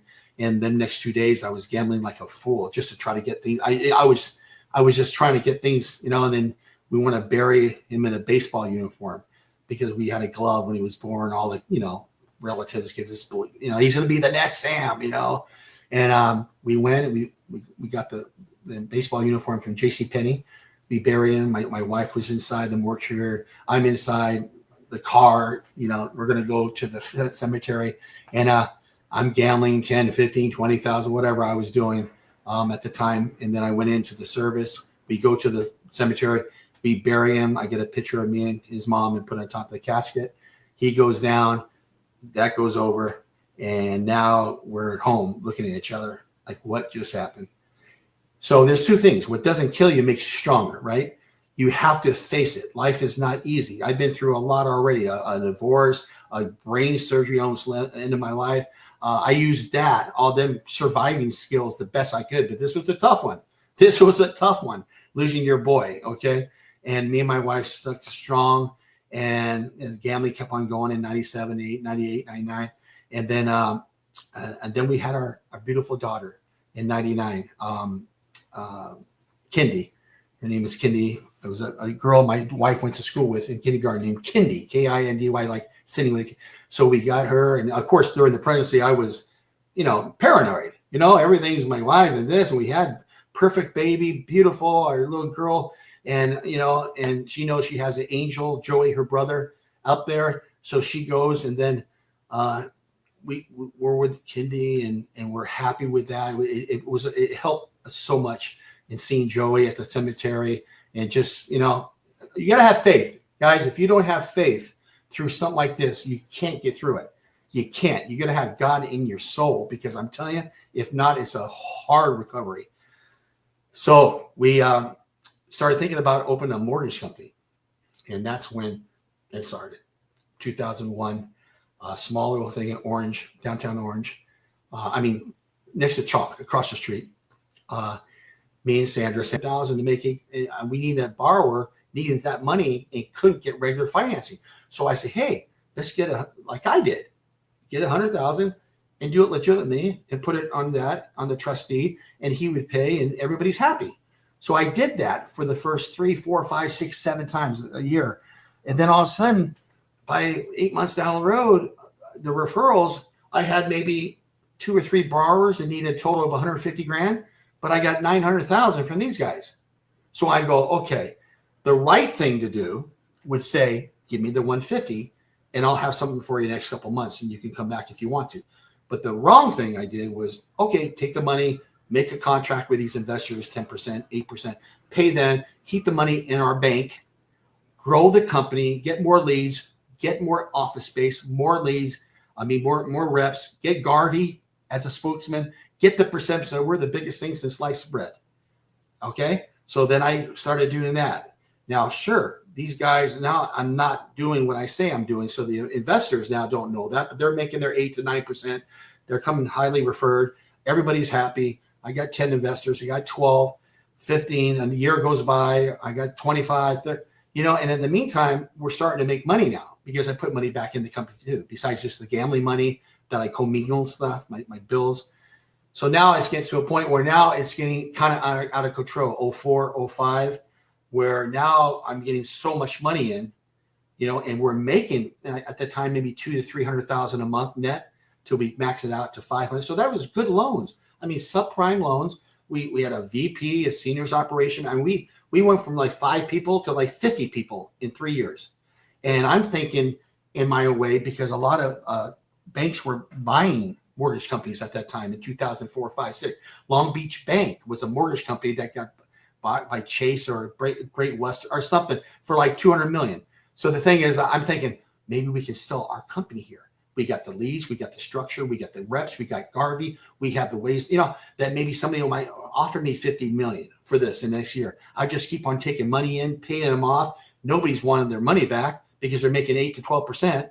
And I'm gambling like a fool. I'm putting down 30, 40, 50,000 a game. I have an overseas account with $2 million in there. I'm just gambling, and the flow on the floor with the sales reps are doing great. My wife working her butt off as a president, doing underwriting. Everything right.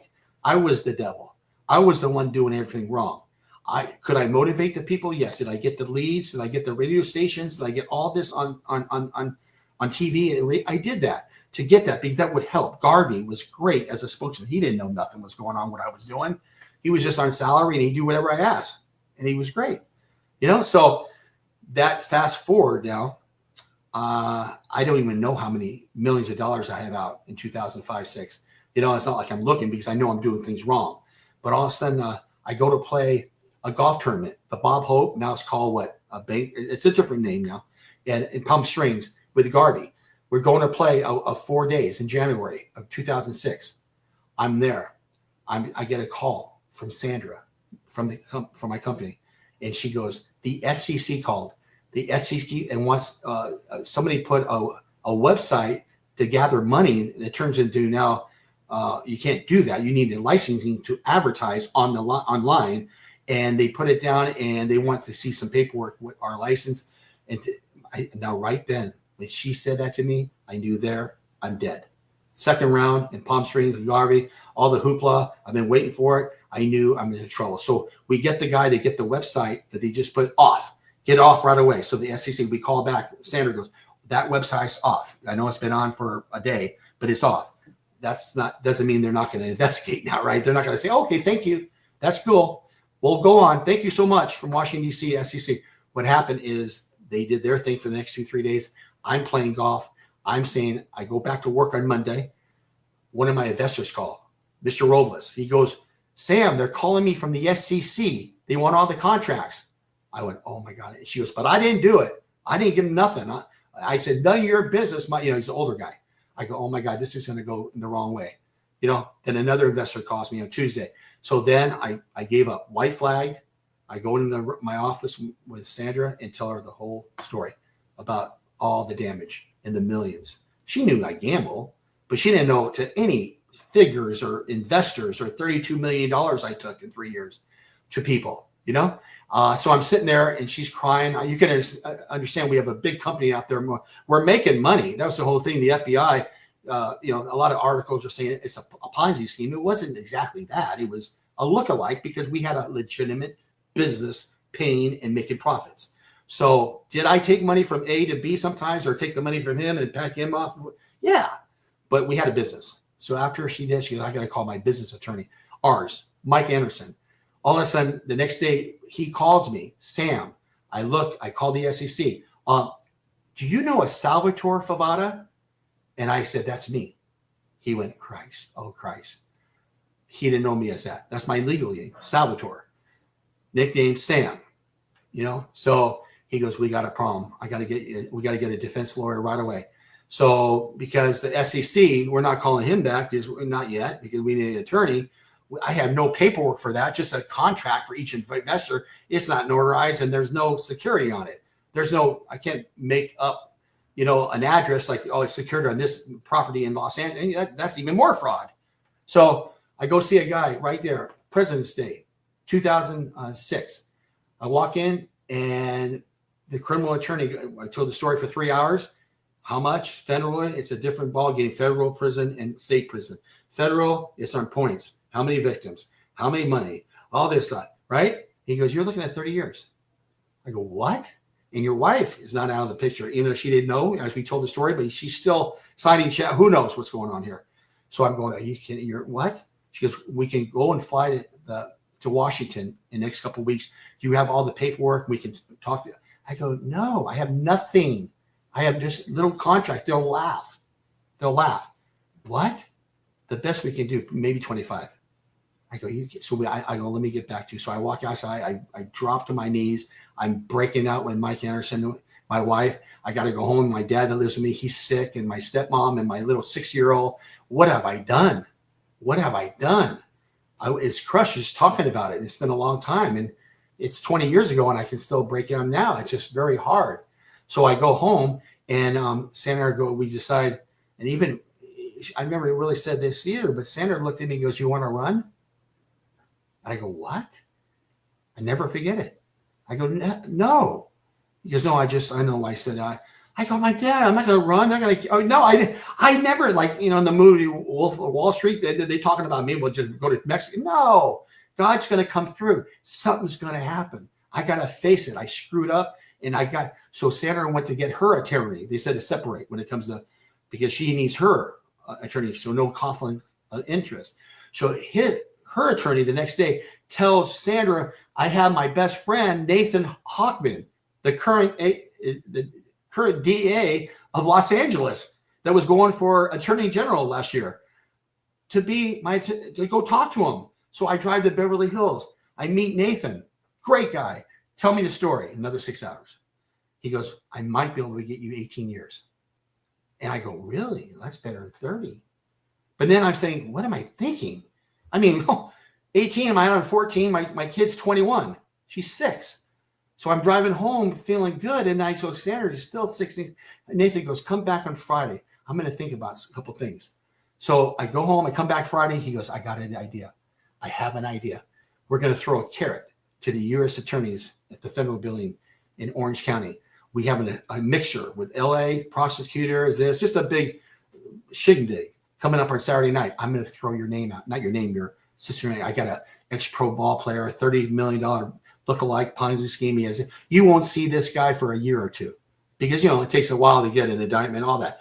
And if you could give us a 5-year plea, a good plea deal. He told me he did it. He goes, wait by your phone. 3 days later, I get a call from Nathan from LA.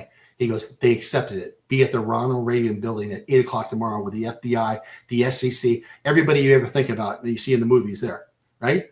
I get there and they start whipping in me. I'm glad at least you're coming here. I'm doing the right thing. My copa, and Nathan's with me and they're kind of like, you're lucky we never give this deal to anybody. And so I told the story for 6 hours. The next day, 6 hours with them. They said 1 count of mail fraud. We'll give you 60 months. But we're not protecting your wife. We're not protecting your mom or anybody in your little family. We're going to go. You have the deal.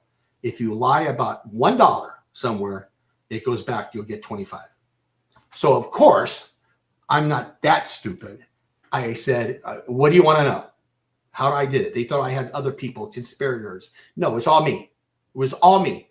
And then one guy goes, what was your plan? The FBI, I was thinking about selling the company, pay off the notes. You would have been a genius if that would have happened. You would have got away with it. I go, yeah, but I was stupid. It was super optimism. So I'm sitting there going, oh my God. I go, I have a couple 100,000 at home right now. And they never came. You would think the first thing, I called my dad when I left there that day. I go, they might be coming over. I'll be there in a minute. So all I said, they never showed, because the whole thing Nathan was saying with the prosecutors, the FBI, what's the good money? What's the bad money? How can you just take 200,000, maybe 100? That was good. It's Sanders' money, right? I mean, it was very complicated. So I was telling him about the overseas account, Rio, where'd the money go, Mr. Favata? Just because I say I lost it, they have to verify, right?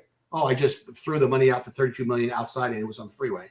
No, can't do that. So what they did, they went to the Rio hotel for 3 days, and they saw me gamble in the machine. When you guys, I'm sure, been the Vegas, you make a bet, it goes in the computer, it comes out.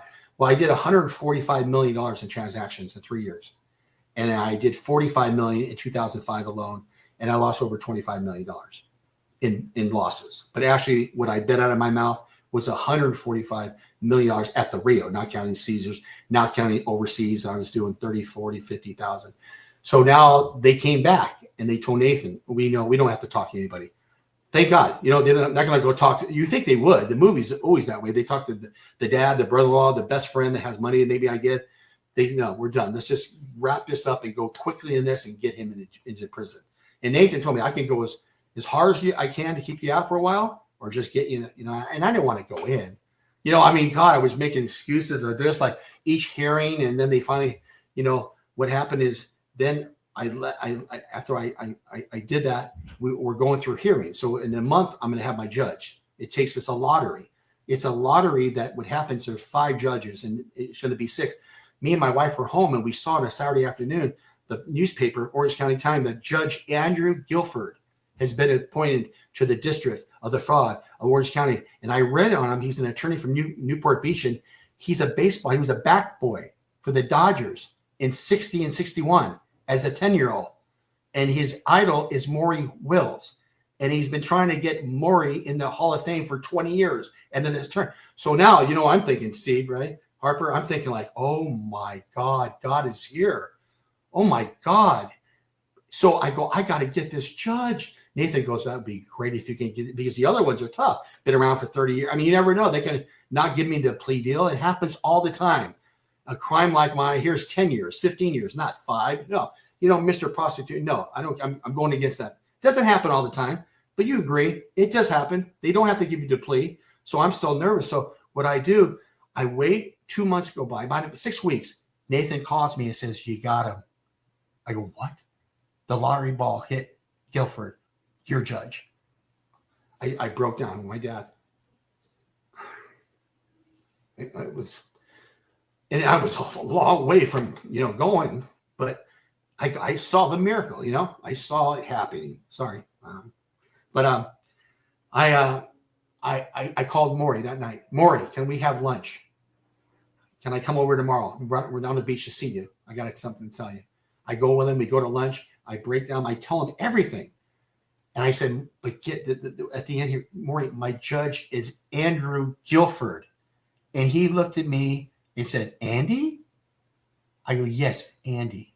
He goes, I'll call him right now. Maury was kind of old. I go, no, you can't do that. Talk to my attorney. We need a letter. So my attorney gets on. We 3-way, and she's talking, Maury, I'll do anything for Sammy. I've known him since he was 10 years old. He's a good kid. He messed up. And I just told the story. A lot of people accept it and are there for you. And other people, no, they don't. They just want nothing to do with it. You got rabies now, So he wrote the letter. I go back. I find everything about Guilford. I'm going to be with him. My sentencing date is July 2nd, 2007. Maury said, I'll be there. And Garvey goes, I'll be there. And we're leading up to that. I get to sentencing. My wife's behind me. It's just like the movies. I'm the Charlie Manson of the day, big time, and I should be. And people are going to talk, 10 people. We don't know what they're going to say, but I had an idea. Nathan looked at me and says, go somewhere that you've never been before, in my mind, as I was listening to people coming out. And I looked behind me, and there's Maury Wills holding my wife, Steve Garvey holding the other hand, my friends, people, supporters, people that I did wrong to. And Guilford actually said, we want to welcome, Maury here to support. I mean, he acknowledged them, Steve and Maury. I mean, this is my judge's idol. And I'm sitting there and I'm waiting through the whole thing. And now the people are saying bad things, a couple of them, but really it was most of the people were saying, give him a chance, Your Honor. I know he took 100,000. He's not. He's a gambler. He didn't make a mistake. I mean, it was amazing the love I got in that courtroom. Where if I was a guy that lost 200,000, I would have thought this not a mockery. Like, what is this? This is a circus. This guy's thanking Maury to, you know what I'm saying? The judge. I mean, I understand that, but when you're got your life on the line, you'll do anything to get out or try anything. And I use Maury, of course, to help me, and Steve. So they went through, and it was as bad as I thought it might be. Inside there, it was horrible to be there. And the judge went bye-bye and said, I do 60 months, federal prison. Boom, the gavel went down. I knew I had it, right? So we leave right away. I have to report in 6 weeks. I go home. The next week, Nathan goes, come meet me. I have to have see my pre-probation officer. We go to the big building. This building, have you ever seen that? You ever seen the Red Rankin big in Santa Ana? It's the biggest. I mean, I get when I drive by it now, I still get nightmares. Yeah, I have. I've done business in it. It's in the amazing. legal profession. Worked for a law firm in Santa Ana. Was there many times. It's a humble walk there.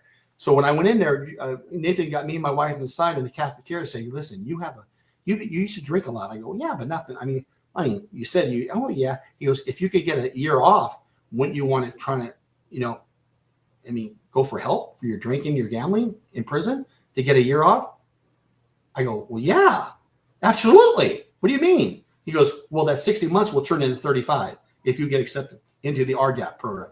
Now, the gambling part, because the FBI has all. I mean, I qualify for that. No question for that. In the drinking, 40 drinks a week. You don't realize when you're drinking, you're gambling, and you're partying, you're in Vegas, and I open offices there, all that, so I can go to Vegas. So I'm going home. I hug Nathan, and I was still kind of in denial, Harper and Steve. I was kind of like, is there any way I could get just house arrest, maybe?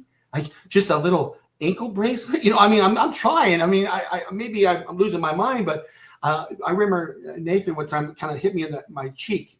He goes, "Listen to me. The only way you're going to get off this if you find Bin Laden. That's the only way, if you give the FBI Bin Laden." And I looked at him like, I saw him hit me like I was kind of crazy, and I wasn't, but I was just, I was emotional wreck. But then we left there. I went home. I got my dad. He had a beer. My wife. I go, I'm going to get probably 35 months because this RDAP program from 30 years, 3 months earlier to 35 months for $32 million. I mean, I'm the luckiest man on earth. I'll take this story with anybody. I would have lost everything, which I lost a lot. But I was in prison. People said, if you get a 10-year sentence, you probably can't come back to from that. Your family, your friend. It's a hard one, your kids. But if you get anything under 4, 5, you got a chance. You got a chance to come back. And when I had 35, I know it was people that had 15 years, 18. It was horrible stories. Horrific. It's sad. It's no hope. When you see somebody that has no hope, it's like the worst thing you can ever see. For a person that always had hope and always was optimistic and always seemed to win and always. So I was like, oh my God, thank you. I prayed. I went to church even more so. I was saying, thank you, Lord. Thank you. Now it comes down to now I have to get ready to go to prison, which is leaving my dad, which I probably never see him again on the outside, visiting, yes, but alive.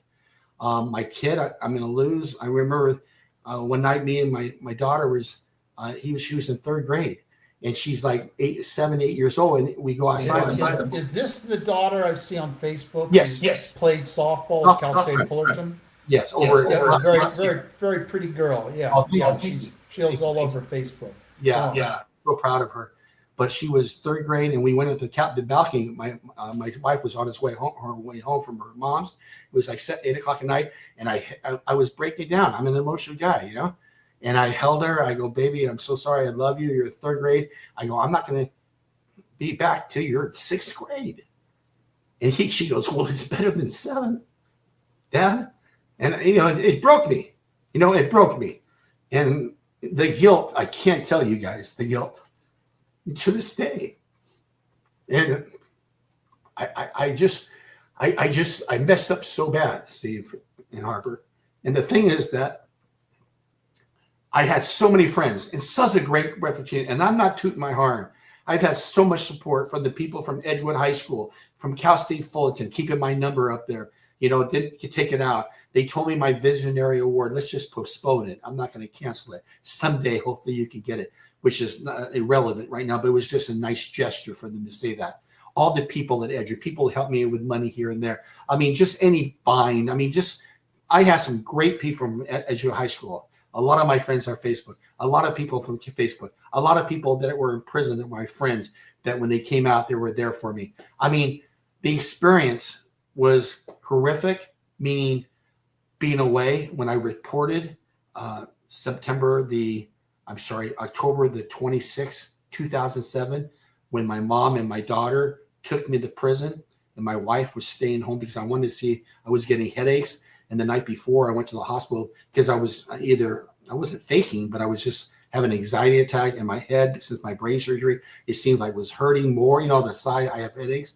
So I had IVs on me till 1 o'clock in the morning. I was a report the next morning in Lompoc at 12 noon. So my wife stayed back, my dad, and my mom says, come on, if the Nathan calls and I can get an extension, just go ahead and call me. We'll turn around. For even 2 weeks would be great, right? I didn't want to go. So I finally know they know tall. I'm there 3 minutes away. Then my mom pulled up in front of the prison, and there's a prison on the right, which is the medium, the bad, really bad. The low is really bad, and the straight ahead is the camp. It's like for 500 kids, guys. And she took a picture. She pulled up and took with him a yellow Kodak and took a picture just to say, where I'm going to be at. And then as we go down the long road to go check in, I told my attorney, I guess I'm going in, Nathan. He goes, just go and get this over with. So my kids in the backseat, I was in the backseat with my 8-year-old kiddy, and my mom's driving, and all of a sudden 2 blacks, the cars come in like this. What are you doing?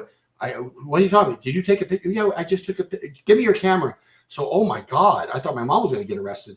So here we are. I'm 5 minutes from checking in and not going to be home for 3 years, which is a gift from the God. It could have been more, but still 3 years is a long time for a guy that's not used to that. So I pull up, and it's right at 12 o'clock. We pull up. Favata's here to self-surrender. We come, 2 cars come out. I'm in the back seat. I'm going to get in the car, open the door. Come on, it's 12:01. I mean, they're right there. You use your identity. You are a bad, bad guy. He pulls me away. I'm kissing my daughter. She's screaming, kissing. She's crying. My mom. I go, I love you guys. I come in. They grab me because it's over 12 o'clock. I admit it. They get me in. They book me. They get me up there. I'm kind of not all there because I've been in the hospital with IVs and medicine in me, and I'm kind of like all out of it. And the stress, I feel like I'm going to faint. I get in there, and they get me in front of a guy, and the guy, this is kind of funny. We can maybe laugh about that, even though it wasn't funny at the time. I went, and the guy goes, sit. There's an X on the ground. He goes, sit on the ass. So he's on this thing like this, guard, a CO. Sit. So all of a sudden, I sat on the X. I was sitting down, and he looks over. He goes, Favata, where? And he looks down. He goes, what are you doing? Are you trying to be a smart aleck? What? Get up from there. And another car goes, we should put him in the hole for that. He's the guy that the mom took the camera. I mean, they already know word travels pretty. So this is my first 5 to 10 minutes in the prison system. Then I come up. Okay, you're done. Take a picture, and they go in that change. So I go in there, and the guy comes in, another big car, a CO. And I knew I was going to be treated bad. We knew that, right? That's the role they have, right? Just demoralize you. And like Nathan said, it was a good place to be. More people would do crime, right? No one want to go to prison. So I go in there, they get in the clothes, and then she gets get naked. Okay, open your cheek. I go, what? And then he goes, cough. And I couldn't cough at the same time opening my cheeks. I was having a problem. And he goes, open and he threw the clothes in my face. He goes, you're pathetic. So I get my clothes on. I go back in the cell waiting for another guy that I met in there that has to go through the orientation to get the picture. And I'm sitting there, and the guy goes, are you okay? The other guy like me. I go, no, this is unbelievable. So then we meet a counselor, and he knows my baseball career. A guy 35 years old. He's a counselor at prison. Oh, so you take $32 million for people, huh? Garvey. I mean, just kind of like egging me on, right? I go, I made a terrible mistake. I took ownership from the beginning. I mean, come on. I wasn't ever defending myself. I messed up. I have a gambling problem. I destroyed. There's no excuse for it. No excuse. So he knew I was going to. So all of a sudden I go down and they go, okay, go with Mr. McCullough, another big CEO. He has a truck, a little Toyota. I walk out with my other guy and I go to open the door. He goes, what are you doing, Favata? Walk. So we have our bed sheet and we're walking about a block to the camp with him right behind us going 5 miles an hour. We get into the camp and I'm the newbie, right? They call you the new fish. Where everybody's looking, we have the different color. We get in there, and the same counselor that interviewed me an hour ago was in there, Mr. Haas. He goes, okay, here's your bedding. You're bunk 13 upstairs because, I just got there. I got a top one.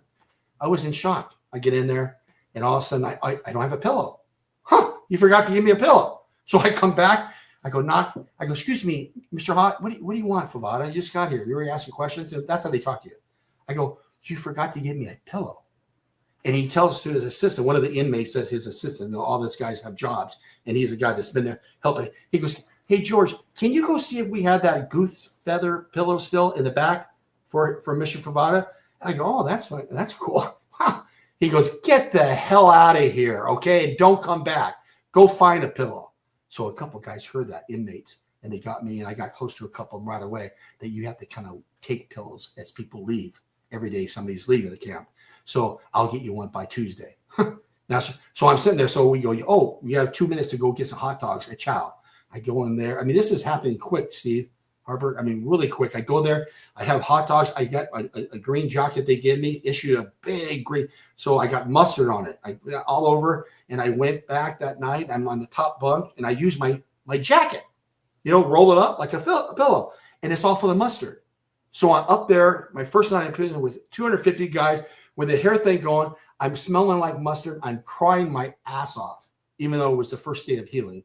It was absolutely incredible. I have a bunkie in the bottom that was horrible. He was a meth freak and he was weird. And, they take advantage sometimes. White collar is about 10% there, white collar. Everybody else is drugs. So, it's not like you think like it's 50-50. No. There's only 10% of us. So, the next morning, I come down for the thing. There's a count time, and I'm sitting there, and I look over, and there's an Indian gentleman, about 50. He looks at me. He's been there for 2 years. He's going home in a month. He looks at me and he goes, are you okay? And usually the old Sam would say, oh, yeah, I'm good. Like you always do on the outside when you're having a bad day. Your wife could have left you in the morning, and you're having lunch. How you doing? Oh, going good. But you're devastated. I looked at him for the first time in my life. I said, I'm doing horrible.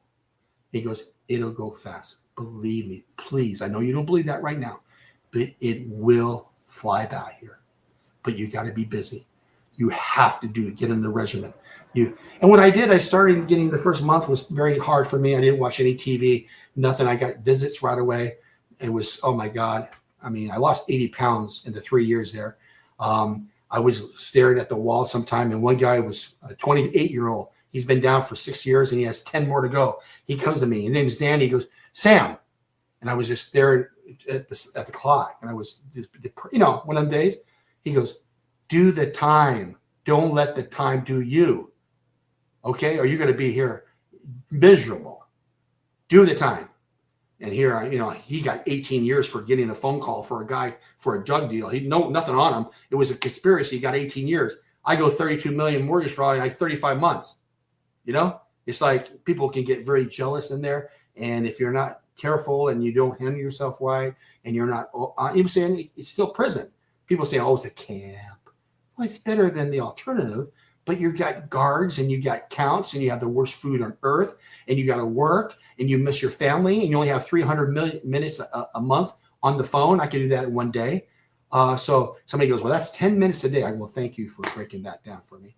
But, you want to talk to your dad this time, your mom, your little daughter. It was horrific. But to move forward, I made a lot of great friends. And I even say in the book, I don't recommend crime, but I recommend everybody to be in prison for 6 months. I wish it could be like the war where 18 years going. Yeah. I mean, like to recommend you be a different person. You look at life different when you come out. Completely different.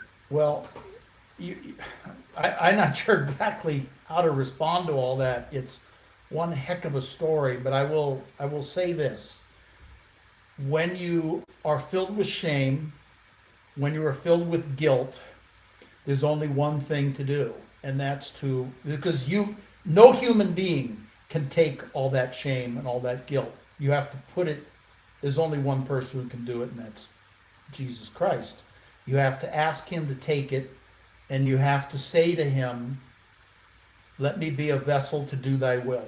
And that's, you have to surrender. And I don't have any explanation or further advice for anybody other than to say that. It's really quite simple. That's my experience. And I think you have a lot more experience in this area, but I think you probably did just that. Faith was number one.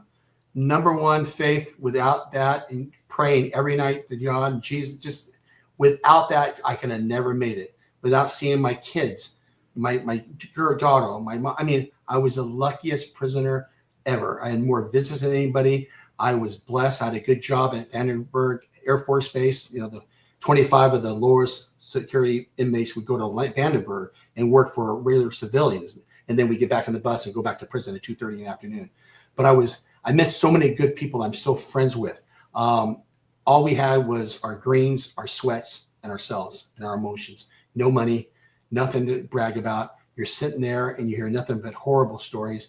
And I said, when I get out, and that day came, I went through the RB camp. I learned so much about myself. I try to help people the best I can. I came out in 2010, and everybody welcomed me back from the alumni games at Cal State Fullerton. And it was like an elephant in the room at times, because like I didn't look that, people think you're going to walk out of prison. I looked better really, because I was 250 when I went in pounds, and I was 180 my hair. So I went, and of course I want to not act like hey, I'm back. How you doing? Hey, yeah, it was tough. I'm sorry. I apologize to my teammates probably 100 times, at different gatherings. I'm sorry for the embarrassment that I caused you guys just knowing me. I mean, I've done all my sorries. I do it to this day. I serve my time. I play, half the money has been paid back. Just 8 months ago, I decided, you know what? I got to come clean. I'm going to tell my story in a book. It's a documentary now. Some people got in touch with me in the last couple of days. I want to tell the story. I want to help people. I want to go speak, not about just the motivation like it back then, the inspiration of coming back from a death-defying injury. This is about what gambling does to people. I didn't realize all the suicides. I didn't realize it was the top addiction on earth. I didn't realize that 14 and 15 and 16-year-olds are losing. And what happened? You lose your money and you steal your mom's credit cards. Then you get to be 21. Then you steal at home. Then you do that. And like I did with the mortgage funds. Yeah, it's only two worst things: either going to prison or dying. I never thought about killing myself. That's one thing on the record. Never. Did I feel lower than you can ever imagine? Yes, but I never thought I'd be in prison ever in my lifetime. I didn't think my direction was it, but I know now. I'm 67 almost. I think my mission now with these gambling sites for these people, I got to educate that it's a legal crack dealer that comes and drops off your crack or meth. And they have the little things like, if you need help, it's so phony, it's sick. Call this number, a 2-second thing in the bottom of the FanDuel. They have to do that for illegally but they want to put that in your mind. All the different algorithms that they're giving to these people that for gambling and the computer and the online to make this, and you can send over 100,000 in one click of a button. It's a dead end. You're gonna die or gonna go to prison. You're gonna lose your family. You're gonna lose all your money. This is not worth it. I lost everything except my soul and my faith in Jesus and God. Without him, he's the one that made everything happen with it, from Guilford to back. They're not coincidences. I'm not trying to be a Billy Graham and shame somebody. No, I'm saying I live it. I live the miracles. I live what happened to me. And there's no explanation for it. This was already pre-written when I was 9 years old, when I met Maury Wills and I met Steve Garvey and the Dodger. This was a written plan for Sam Favata. And now I'm at my so you're a Calvinist. A what? What's that? You're a Calvinist. Calvinists. John Calvin was a French theologian of around 1800 who he had the idea. He basically he believed in predestination. A lot of people understand that. Yeah, I never really, to be honest, Steve. I just believe in God. There's a plan when we're born. I believe He takes care of your life, and He already knows how I'm going to die, when I'm going to die, who I'm going to help, who He's going to save. I mean, I just feel that way. It helps me tell the story because I believe it. I believe it. If you go up there to go to hit or throw strikes, if you don't believe you can strike the guy out, then you might as well get out of the game. If every time they used to ask me a question, every time you go to the plate, do you think you're going to get ahead? I go, absolutely. There's not one at bat in my life that I get out there and I look at that pitcher and say, I'm going to own you. I'm going to get a base hit. But you only get like 3 to 4 hits out of 10. That means you fail 6, 7 times. That's how great the game is. But I can't tell anybody, you can't go out there and throw strikes or hit a ball and think that you're not going to be successful. And that's how I was with this whole thing when my wife looked at me and said, you want to run? No, I don't. I don't want to run.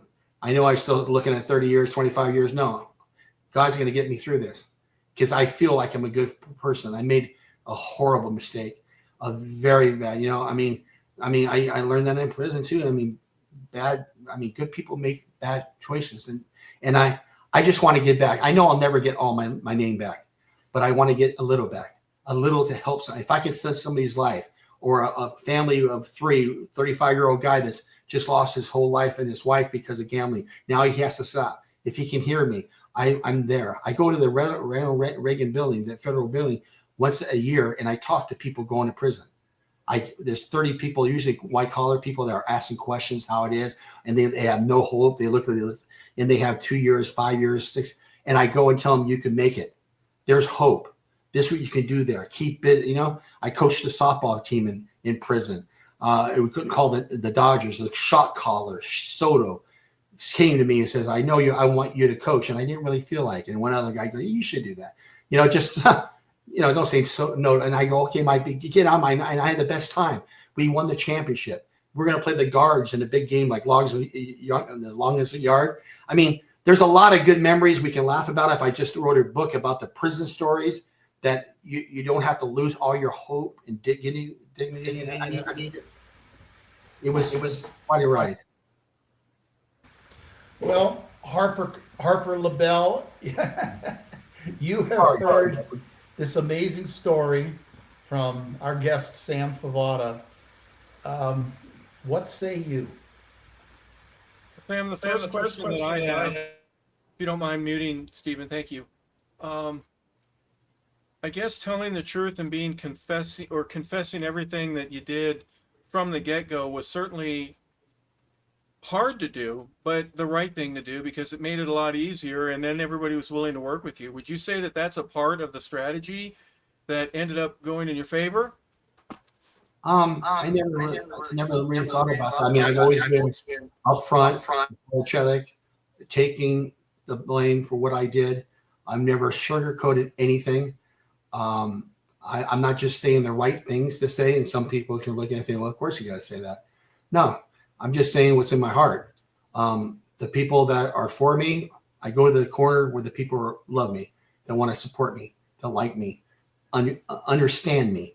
The other corner, the people that, still that was a horrible thing. Our moral compass is too much. I can't be around you because of this, even though they'll be nice, but it's just who I am. I mean, it helps. It helps me to tell the story. I didn't think it'd help as much like this, because I really, really want to be an advocate against gambling completely, if possible, especially with the book being overseas. Well, I mean, there's Sam, if you don't mind, real quick, what I mean is being upfront with the SEC, being upfront with your business partners, being upfront with the feds, and being able to have, you know what, it all adds up. We found the money. It's not all over the world. He lost $30+ million.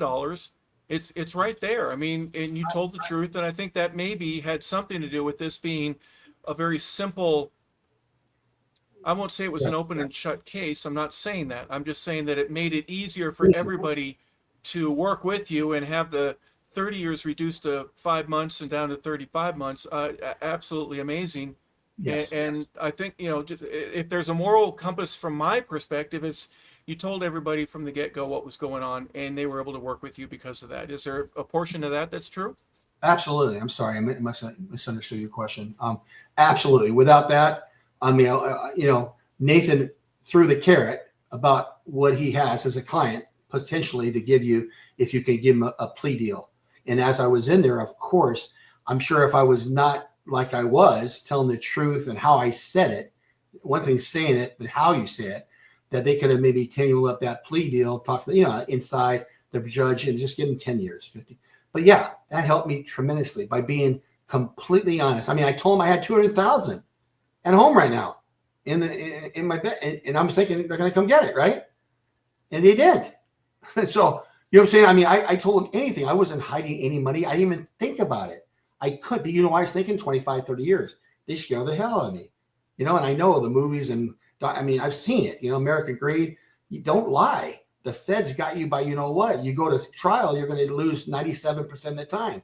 You can't even, don't do it. So I'm just so lucky that I wasn't like a Jordan, on Belfort in the movie, and he talks about it, and I've talked to him.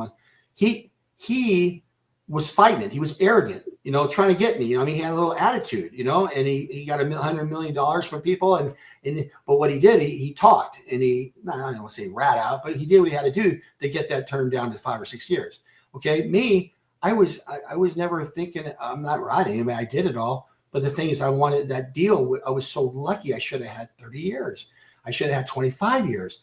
So coming early, a year, 2 years before anybody would have known anything about this, saved the government a lot of money and a lot of people that I could have got intact, like the judge government. If you leave him out there, he could, if I didn't have that kind of temperament.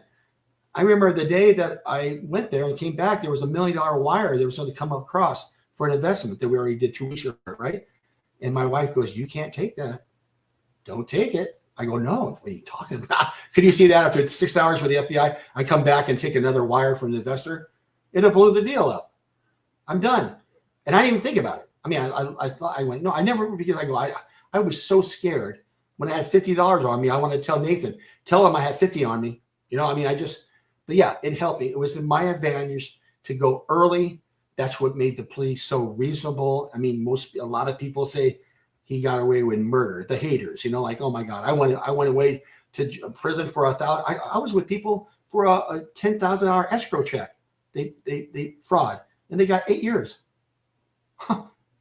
And they look at me, and they in their own minds, like the Dodger connection, or I paid off the jet. How they start making conspiracy things like, oh, Favata had to do something here, and I didn't rat anybody. I don't get no, time off my sentence because nobody to rat out. It's just all me.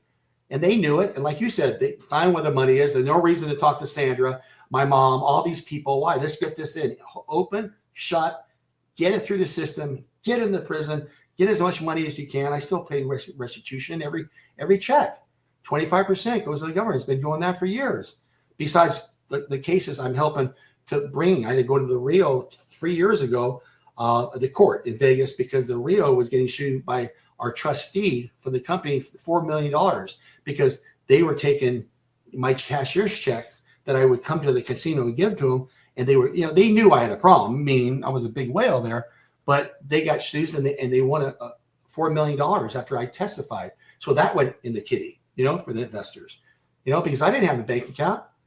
I just manipulate my way in. I get a cashier. I get a check from my mom that just signed 100 checks. Sent her to the other office. I just read 100,000 to Salvatore Favata. I walk in B of A in Santa Ana. I know Maria because I hired her brother as a rep. So that's a little manipulation. I learned that I was doing it without even knowing I'm doing it, but I knew I was doing it. I get in there. I give them the check. I need 100,000 at cashier. They get a cashier, which you can't do it if you're not on the signing. You can't get a cashier check from a guy, So they give me 100,000. I call my casino host. I'll be there in an hour and a half on the plane. Bring it. Okay, I get there. I give it. They snap at the Rio, and they give me the chips within 15 minutes. I'm ready to go. I did it for 100,000, 50,000, 500,000, 400,000. I mean, I'm betting $45 million a year out of my mouth in the sports book. They give me everything I wanted. I opened up an office there for about 3-4 months so I can go there every Thursday with my VP. because I have a problem. And all the other people would come on Friday. We had parties crazy. But yeah, I'm the luckiest guy in the world. I'm glad I wasn't hard-headed. I'm glad that I wasn't crazy enough to run. It was a reason for everything, because I really believe, and you really thought that when your wife said that you're going to get out of this after just getting the worst news of your life from an attorney that's been around for 30 years, that you're going to fight. You're going to get 30 years. I swear to you, I never, ever, ever contemplated running, ever. And I'm so glad. Sam, there's an aspect of baseball. My 16-year-old, I hear it all the time. Whenever there's an inside pitch or a ball that actually makes contact with the guy, the teammates on the bench will go, "You got to own it. You got to wear it." Right. And you've literally had that happen where your career was ended technically because of a wild pitch. Yes, and then being able to say, "You got to own this with your problem." Yes. The $32 million that's missing, the business fiasco, right? You had to own it, and you did. Yes. Well, I thank you. I mean, I appreciate people. A lot of kind words I've got. I'm not a hero. I'm nothing. I mean, they say you have courage to do it. You know what? I don't look at it that way myself inside. I mean, I'm just telling the truth. It makes me feel better. I'm getting it off. It's like, talking to God and Jesus. Just, what I did. I'm sorry. I made a big mistake. Please guide me. Keep me away from evil. Watch over my family. Give me a third chance, God. I usually get one chance, me. But if you really sincerely, He knows my heart. And I just made a lot of mistakes. I lost a lot of friends. I messed up. I just want to make my last inning on this earth a little bit better to help somebody. And that's what I'm trying to do for people that really, because there's a lot of people that gamble, right? A lot. And they have secrets and they are destroying their lives. And a lot of them kill themselves. And a lot of people go to prison. And I'm just hoping if I could get to one person, it's worth it. We'd be remiss if we didn't ask. Now, there's a lot of folks that were mad at you, including the feds and some of the investors. How do you respond to them? I'm not saying they'll never let you off the hook, but from what it sounds like, Sam, you're making every effort that you can to pay back as much and make them as whole as possible. Is that still a part of the plan with you? Absolutely. Anything that I would get from anything, any profits, I pay 25% for sure, 100%. If I get more, I would pay more if I could. I mean, as long as I can, still have a roof over my head. That's my whole thing. I want to pay people back. I have been trying to. I don't expect them to give me a pass because I'm a gambler. I just want them to understand. And I have a lot of people that understand, not that they agree with it, but they understand, have a little compassion, which I showed none when I was taking the money from them. And I'm sorry. I never intentionally thought that I was taking money and stealing this. I thought I was so super optimistic that I'm going to sell the company. I'm going to make the money and the gambling back. We're growing our mortgage company. We have 50 people. We only have 200 people next year. We'll be making $2 million a month. I could throw out, I never thought. And thank God I got in trouble. That's another miracle, because Madoff went down a year later. And what he did, if I would have happened after that, I'd have been fried. No deal. What happened with David? So I got in the right time. The timing for you was, I guess you could say that was also a miraculous thing, right? Yes, absolutely. They were saying that in prison, all the guards to me, you're lucky for, I was, because now from that point on, judges, which they should anyway, they don't look good they don't like this. They don't like people like me. What I did a wrong thing, Harper, and I was sorry, but I tell you, I swear, and I'm saying I take accountability, but I didn't try. I didn't think. I wasn't going to work every day in Vegas and I'm going to get screwed. I'm going to screw these people. I'm going to go to prison someday so I can have fun. I never thought that. I was just irrational thoughts. A gambler. I'm going to be good. I always win. I win at Pony. I win in high school. I win at Cal State. I win. I'm not going to lose this journey. I'm not going to screw these investors. You're going to get paid. My mind. I'm going to do the right thing. It's going to all work out because it always has for me. I've had miracles. It's going to happen. One question that I have before we go is because you played, because you were good, you were drafted, you go to college, you win a national championship. I would imagine that there's something in your mind's eye, and you just said, I know I can do this. I can bet on this team. I know that they're going to win. I know they're better than the other one. It's easy. I knew the Bears were going to beat the Patriots, and I know so much that I'm making several bets on the same game. Is there an aspect of that you used to your advantage, that even though you were losing overall, my mindset is, I know this better than other people do. I'm going to do better. I'm going to be more successful. Is there any truth to that type of statement? Yeah. Every day I thought I'd win. And when I won for the first year and a half, I won 80% of the time, which is ludicrous on baseball, especially. I know baseball. All the guys playing right now played with me, and a lot of them I did better with. And they're playing, making their millions, and I'm here, and I know that I not that I got inside news. I call Rick Aguilera, "Are you feeling good tonight?"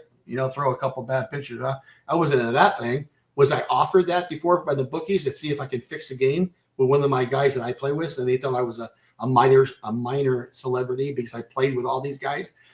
I said, no, I'm not going to do that. I knew that right there. That's taboo. And plus, I'm not going to lose a friendship. Are you kidding me? I'm good enough by just analyzing the games, picking a team, and go pick 300,000 out of a pizza box from Ron.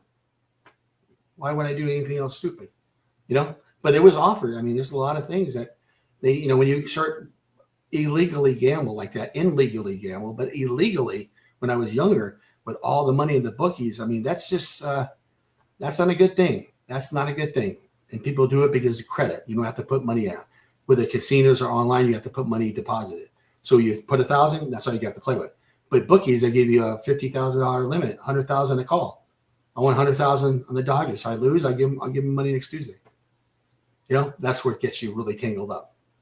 Yeah, and that's it's an incredible life, and obviously we're grateful that you're, one, able to tell it, two, tell it with such confidence and emotion, and three, you're still recovering from some of the things that were a part of it. You know that there were some corrections that needed to be made, and you made them. Maybe a little bit quicker would have been better, but you know what? It's your story, and we wish you all the best. And final thoughts here, Steven, before we go. I'm floored. Yeah. I mean, I knew it was going to be incredible, but I mean, I'm wondering who's going to play you in the movie. I mean, back in the day, it would have been Charlie Sheen, but he's too old. Right. I wrote a screenplay in which he was perfect, but he was too busy with his own problems to do it. But yeah, it's the one thing you mentioned, and I'll quickly say, when you play professional baseball like we did, there's a point of about 7 to 10 years after you're done where lots of people in the big leagues. Right. I knew personally, had seen, played against, saw Mark McGuire, Barry Bonds, Danny Cox, Tony Gwynn, a lot of these guys yourself, Dave Weatherman, and a lot of these guys reached the major leagues. And I mean, the '85 World Series, I knew 7 or 8 guys. Bud Biancalana, Bud, the other guy who became a man for the Royals, second baseman for the Cardinals, Danny Cox, pitcher for the Cardinals, on and on and on.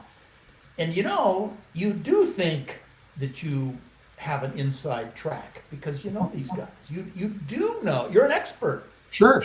You're a baseball guy. You played the game. And you're still following it religiously. So I can understand how I mean, I never got into that, but I think I would have been really good, frankly. And the other thing is, you're mentioning, well, I'm going to put my money down on Clemens. Well, I mean, it doesn't take a genius to do that. So there were some dominant pitchers during that period of time where you could say, I'm going to put my money on Gooden or Clemens or any number of guys. Frank Viola of the Twins had a great run. People who were of our era. But Sammy Favata, I am going to send to you the link to this show, and I'll probably send one to Frank and Dave. And feel free to send it out. This is your story. This is your message. You told it. I think this is a good forum for you to tell it. And I want to thank you very much for being a guest on Take 5 with Steven Travers. I'll tell you what, it's probably about the 105th show that I've done. I've been doing this for over 2 years now, and every Thursday. And Harper's been on most of the shows, probably 90% of them. This is probably the most fascinating show that we've ever done, program that we've ever done. Thank you. So thank you very much for my pleasure.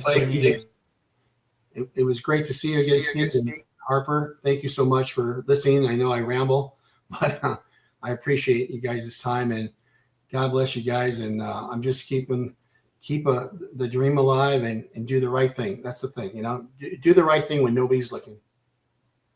Well, we certainly appreciate you being on, Sam, and thank you so much for giving us as much of your time as you did. 2.5 hours. That's a lot, and you've invested a lot into that. And your message now is to help and to save and to preserve people that are going through some very difficult times. Yes, some of them facing prison, some of them facing bankruptcy, some of them facing life-ending types of situations. And for you to be involved with that the way that you are, Godspeed to you as well. Obviously, an important message that needs to be out. It's a problem. Yeah. And America and the world is dealing with it in very different ways. And it affected you, and you were able to be saved from it, and all the best with that. So thank you for being a part of the show here today. We're going to wrap it up, everybody. I'm Harper LeBel. Our producer is Logan Landers. I just want to say thank you for tuning in. This has been Take 5 with Steven Travers. And Steven obviously brings in one of his friends and a guy that absolutely has one of the more unique stories that you'll ever hear, Sam Favata. Thank you for being with us, Sam. And if you like the show, please subscribe and tell a friend. Please share this message with somebody else. And if you have a friend that's a gambler or somebody that may be addicted to something, this might be a way for them to know that even though it may get very dark, there is a light at the end of the tunnel. And hopefully it doesn't end up affecting your life as badly as it could. And we wish and extend blessings on everybody. So, for Steven, for Sam, I'm Harper LeBel again saying thank you for tuning in, everybody.